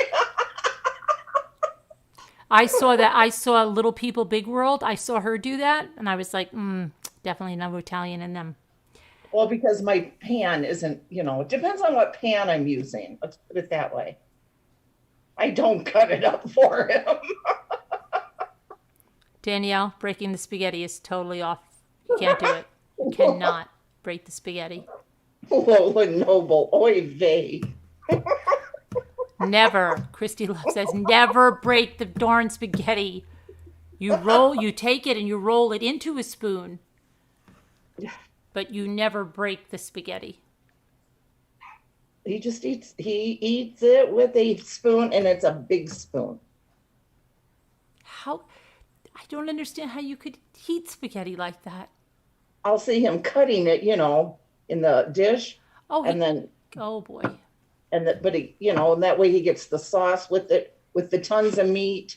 I have to use so much meat. It's ridiculous. It's ridiculous. I've noticed, every time I say that now, it's ridiculous. I just keep saying, and I'm saying everything's ridiculous now. And I'm saying, did I always say that? Or, what's because oh, it was so crazy. It was ridiculous. Oh, the lines were so long in that store. It was totally ridiculous.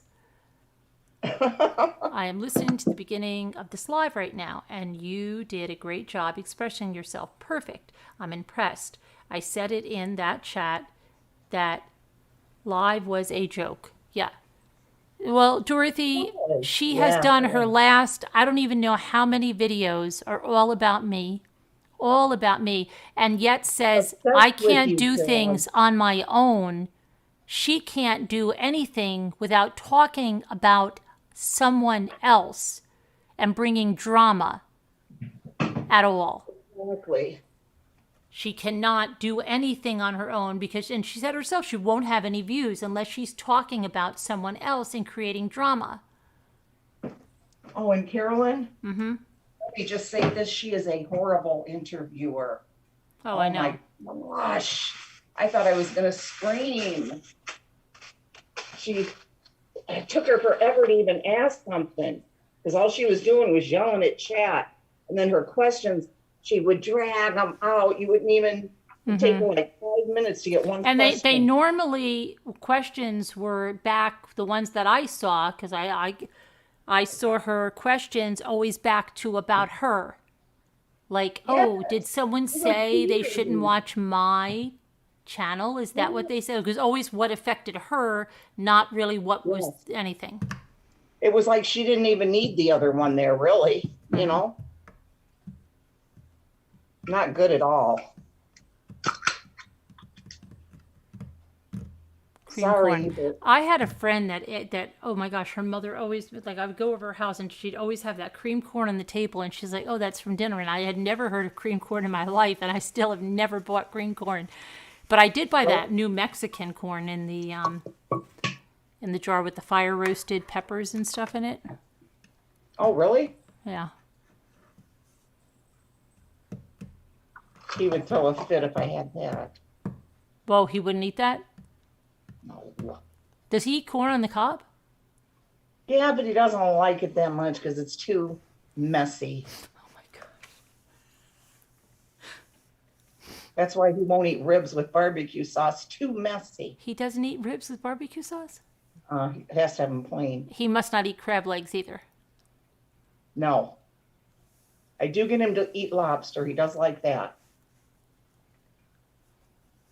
I would have loved to have known him when he was very young. Right? And just see what kind of kid, like, what'd you bring for lunch? What'd you bring for lunch today, Dave? What you got in there? It's too messy. I know. I'll have to ask him. He can never remember. Was he like messy? Is he compulsively neat? No. No? He just doesn't want to get messy when he's eating.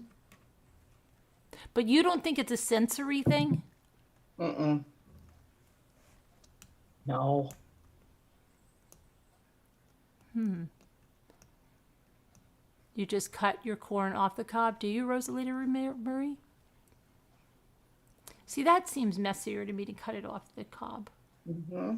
Because I feel like it would be going everywhere in the kitchen, and then you'd be picking up corn like for a long time. He will eat it, like say a picnic or something like that. We're all outside and that's your option. So definitely eat it. Sometimes sour milk and cookies. When we were growing up, yes, we always called it gravy, and like you put the meatballs in the gravy, and it's tomato sauce. But then I don't know. My parents started calling it tomato sauce, and we all started calling it tomato sauce, and we hardly ever call it gravy anymore.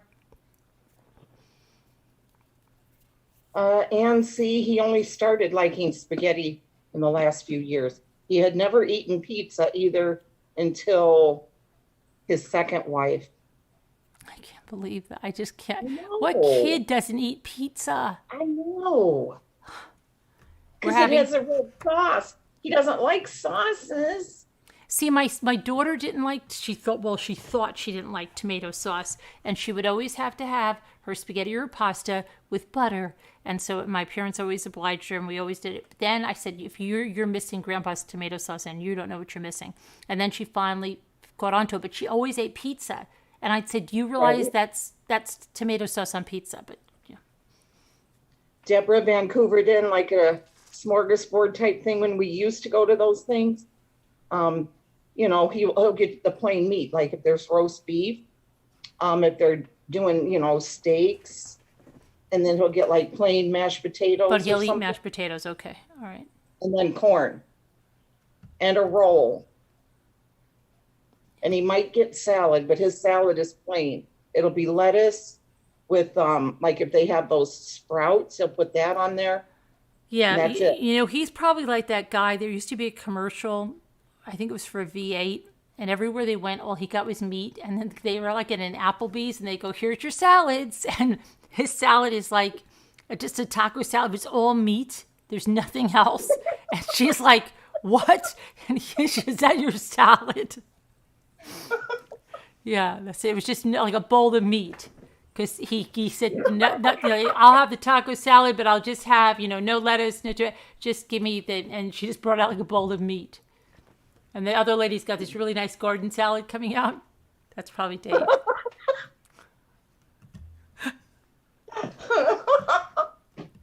That's what my brother says all the time about that one girlfriend of his, Rhonda. Yeah. When we were younger, like, I don't know, when we were all in our 30s, probably all hanging out, early 30s, I would make taco salad. So Rhonda started making it. And my brother's like, "Deb, did you notice how her taco salad started becoming more and more just plain meat?" I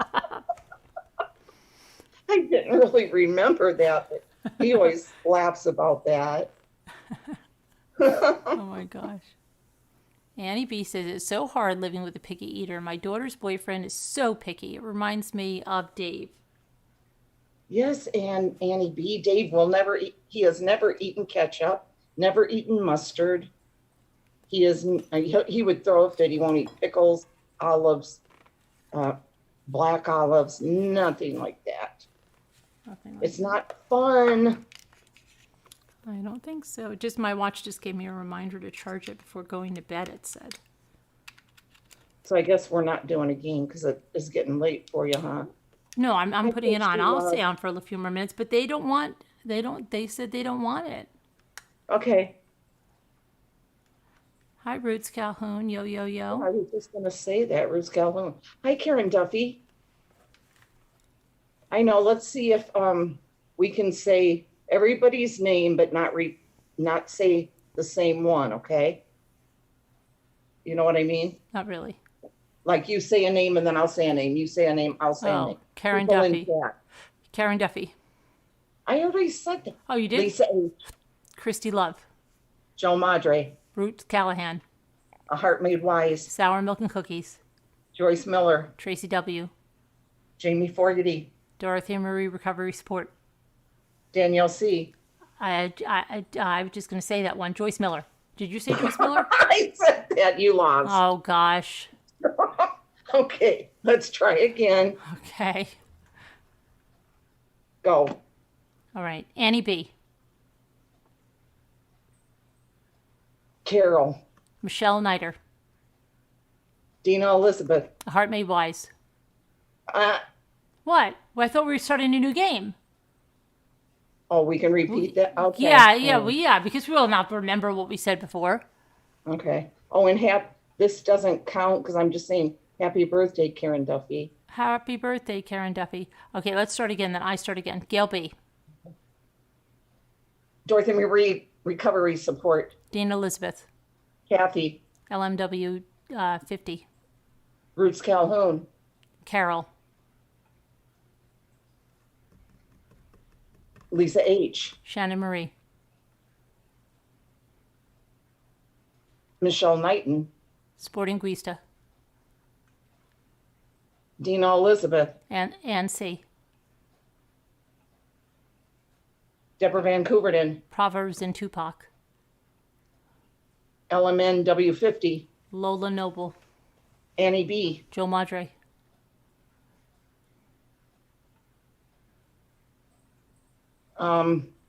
Sour Milk and Cookies. Bola Sunshine. Linda Gelb. Davita Lane.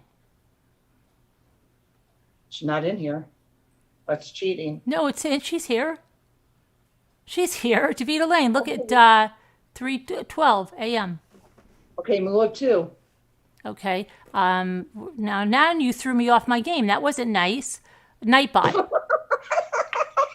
No, Bowl of Sunshine was what I was going to say, but you threw me off by saying she wasn't here. Bowl of Sunshine.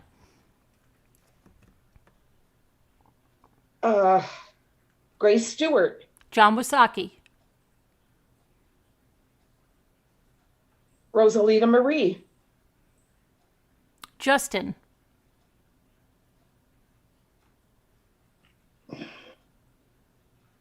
Jamie Fogarty. Didn't I say that? Didn't we say that or not? I don't know.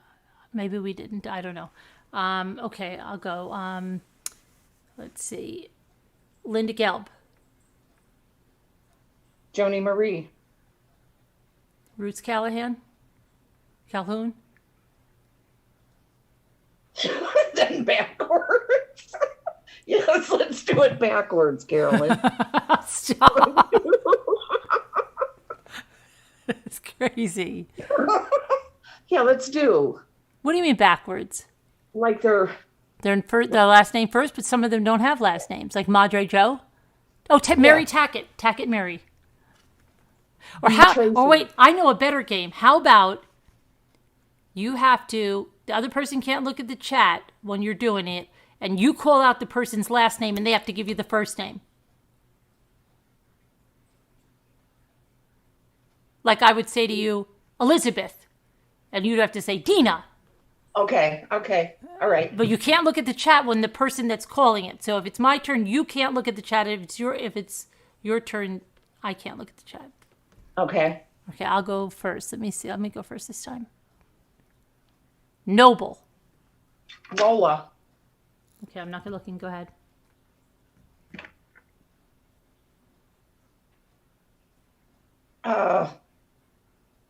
Woman. Gypsy. Nope. Woman. Now go.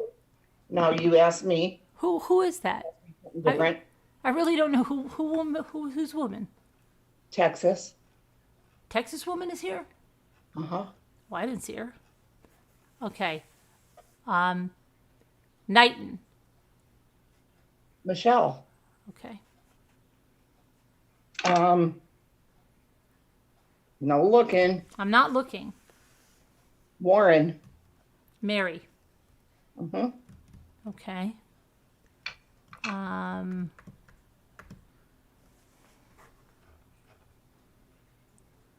Bren. Can you spell it? Bren. I recognize that last name. Bren. Not Dorothy. Karen? M-E-M. M. Bren. Oh. You gave me a sneaky one with Texas woman. True. Okay. Here we go. Let me try to find Morrissey. Anne. Yeah. Okay. Some of these would be really easy. Miller. Tracy. Joyce. Oh, duh.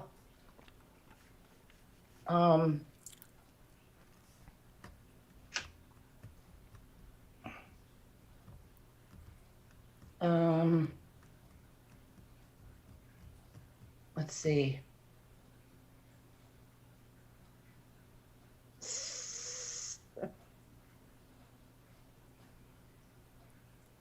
No sour milk and cookies. He really doesn't like it touching, but no, he's okay with that, I guess. It's all right. It is support. What? Oh, Dorothy Marie. Mm-hmm. What? Recovery support. Mm-hmm. Okay. All right.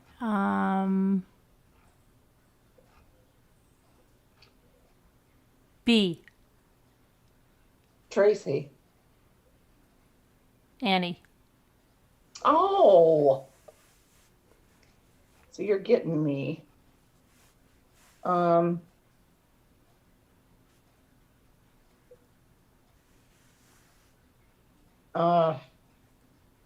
C. C, like the letter C? Anne. Nope. C. And it's not ANC? Nope. C. I don't know. Look. What? No, I said don't look. Oh, I thought you said look. I don't said know. You give up? Yeah, C? I only and C. No? How about Danielle? Oh. Oh my gosh. Okay. Yeah, but there is an and C, so that was a trick question. Well, yeah, that's true. I guess. That's not. Yeah. I Because that would guess. be like me saying Lane and you going Robin, and I go, nope, Davita. Oh, well. Right? Yes, I guess. I guess. Okay, your turn. This is, you know what this reminds me of when you're at a sleepover and you're trying to think of games to play, so you make something up that's so stupid. Okay. This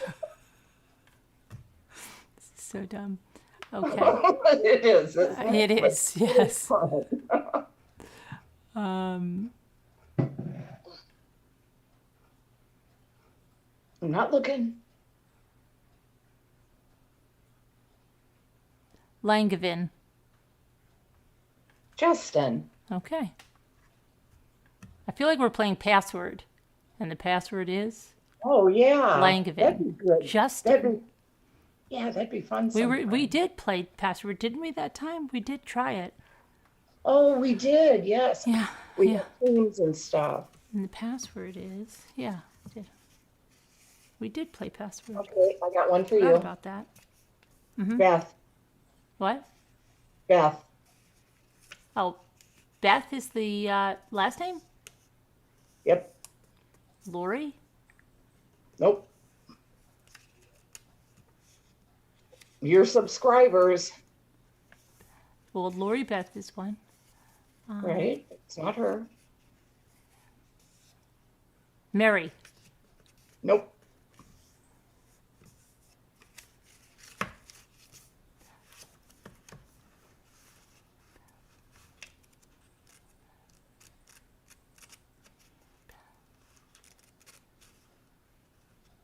Beth. Mm-hmm. Are you lying again? No, I'm not.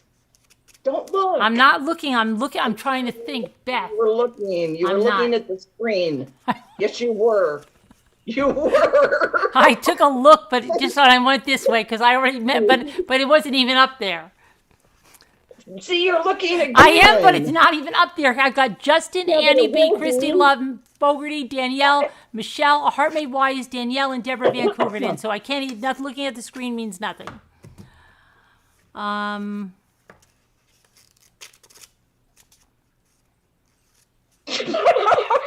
Your face. I don't know who it could be. I really don't. Starts with an A.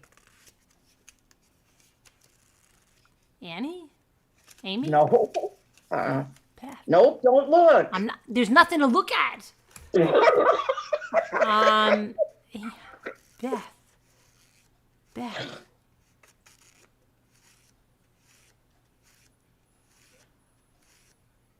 I don't know. It's a total of 3 words.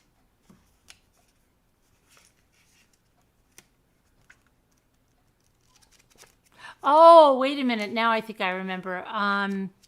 Adventures with Beth? Yep. Yeah. Mm-hmm. Oh. Well, that was really a trick question. And I'm unsubscribing, she says. What'd she say? She goes, I'm unsubscribing. Oh, come on, Beth. That was a trick question. Oh my gosh.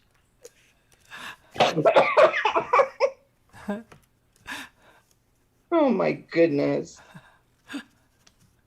It's 3:33. Where did she say that? She said it at 3:32 your time. You see it? Sorry, Beth. That was a trick question. I thought there I was have only one one more name. for you. Okay. One more for you. Don't look. All right. Because I just saw a different name. You might have just seen it. Ross. Ross. Is this one name? No, two names. No, but you don't know what I mean. Is there only Ross, one name before the Ross? Yes. Okay. Oh boy, is it Ross? It's not Mary Ross, is it? Nope. Ross.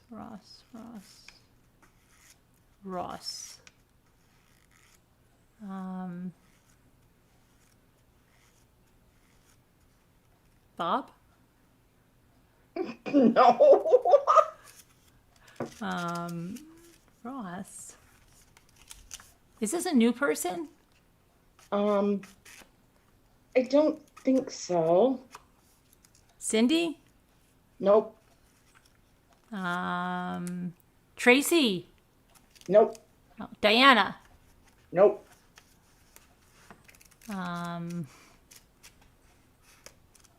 Mary? No, I already said Mary. Charlie? Nope. Ed? No. It's a woman. Linda? Nope. Alice? No. Wendy? No. Evelyn? Nope. Fern? Nope. Starts with a K. Katie? Nope. Karen? Nope. Kay? Nope. Kevin? Nope. Sour milk and cookie says, Keith. do either one of you have a regular trivia game? Keith? No. Hi, it's Pink. Oh, it's Bink.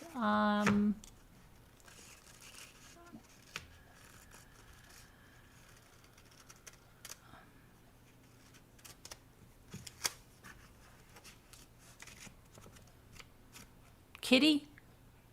Nope.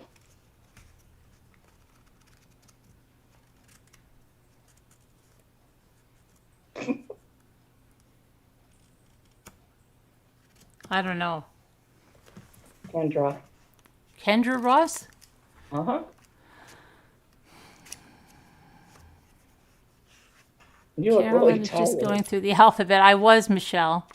I was going through the alphabet. But before we go, I'm going to ask 4 gross trivia questions. It's only fair. Yep. After all, let's see. So I have to wait for my watch to charge for a minute. All right. Pulling someone's leg means to commit a harmless prank. But the phrase originated in 18th century London because A, that's how people checked to see if someone was dead. B, it's how performers were pulled off the stage if they sucked. C, criminals would trip people before robbing or murdering them. D, grave robbers would steal body parts to sell to doctors and they started with legs. I'm pretty sure I know the answer, but I won't say it.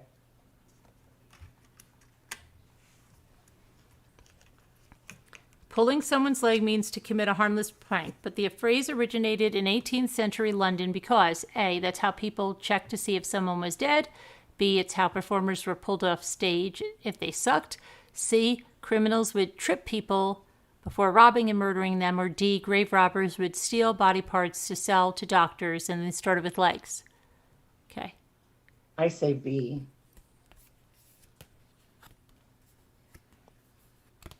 Annie B got it. C. Criminals Oh. would trip people before robbing or murdering them. I don't even understand how that ties into joking with someone. I don't either. Neither do I. That's weird. Okay. There's a part of the body doctors call the triangle of death. If you pop a pimple in this zone, you could experience paralysis and even die. Where is it located? A, on the face. B, under the armpit. C, on the neck. Or D, on the inner thigh. Oh, I never.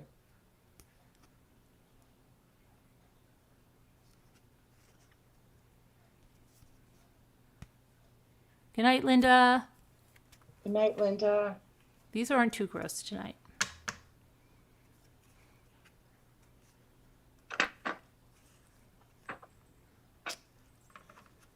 Nana Patty says C, wrong. Carol says B, wrong. Dean Elizabeth says C, it's wrong. You've all got the wrong answer so far. Go back to the face. Which one is face? Robin Lane, A, on the face. Oh, I got that because that's what I was thinking.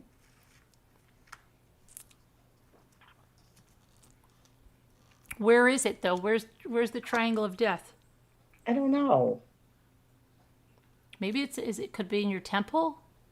I was thinking a temple, or could it be between? I don't know. Where's the Can someone find the triangle of death, please, so that nobody dies? I'm thinking between the eyes up here, but I don't know. The oldest person to live was 122 years old. That's so long you'd be able to A, go to school for 44,530 days in a row. B, sit through 335,000 baseball games. C, travel to Mars and back. Or D, read a 19 trillion page book.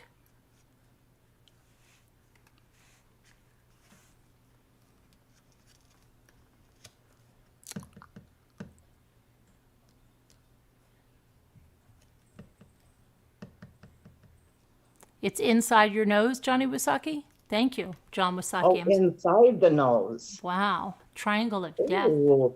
Crazy. In the nose? Why is it the triangle of death? How does it kill you? So the nostril? I guess, inside. Don't be putting stuff in your nose. And you know what? Okay, it's probably not the tip, but this has been sore and there was like a little pimple there. No joking. Don't try. I'm not even joking, but I was even trying to squeeze it a couple of days ago. Oh, gosh. Male giraffes have a bizarre way of picking a mate. Oh, wait, I didn't give you the answer. Hold on. We didn't get the answer to the other one. Oh, no, from the... The answer for the other one is you could go to school for 44,530 days. Okay. Lisa said the mouth and the corners of your mouth. Yeah, somebody else just said that too. Wow, okay. Really? Because I don't know that, because some people that have a deficiency, they get cracks in the corners of their mouth. And it's almost like chapped lips. Okay. Somebody said from the nose to the corner of the mouth. From the nose to the corner of the mouth? Here? Oh, yeah. This triangle like that? Probably. Okay. Male giraffes have a bizarre way of picking a mate. They headbutt a female until she pees, and then A, the male forces the female's head into the pee. I think we talked about this once. B, the male rolls around in it. C, the male tastes the pee to see if the female is ovulating. D, the male sticks his nose up her, you know what. I got it right. I'll wait until they say something because I think I know. Just a guess, but. Lisa H. says the area is connected via blood vessels to areas of the skull where infections can spread very rapidly and become more serious. Oh. Is it stick head in the pee? Okay, no, it's not stick the head in the pee. It is actually C, which is the male tastes the pee to see if the female is ovulating. So there's your 4 questions. They really weren't that gross. Linda Uribe and who was the other one that didn't want the gross? Julianne Gonzalez. Wasn't that gross. No, really wasn't And that. we're going to cool it for tonight because it's been a long day and a long night. And I've got a big day tomorrow. So, What are you doing tomorrow? oh, I don't know yet. I got to get those. I've got to do some more on those calla lily seeds and stuff. Oh, But no, I don't know what I have to do tomorrow. I just stuff. It's going to be storming, and I don't know what we're going to do tomorrow. But I always say we have a big day tomorrow. I never say like, oh, it's just going to be. Yeah, I always say it's got a big day tomorrow. Okay. okay. All right. Anyway, love you guys. God bless. Prayers for all that need them, and we'll see you tomorrow. Everybody, bye. Be Have a good kind. night and day.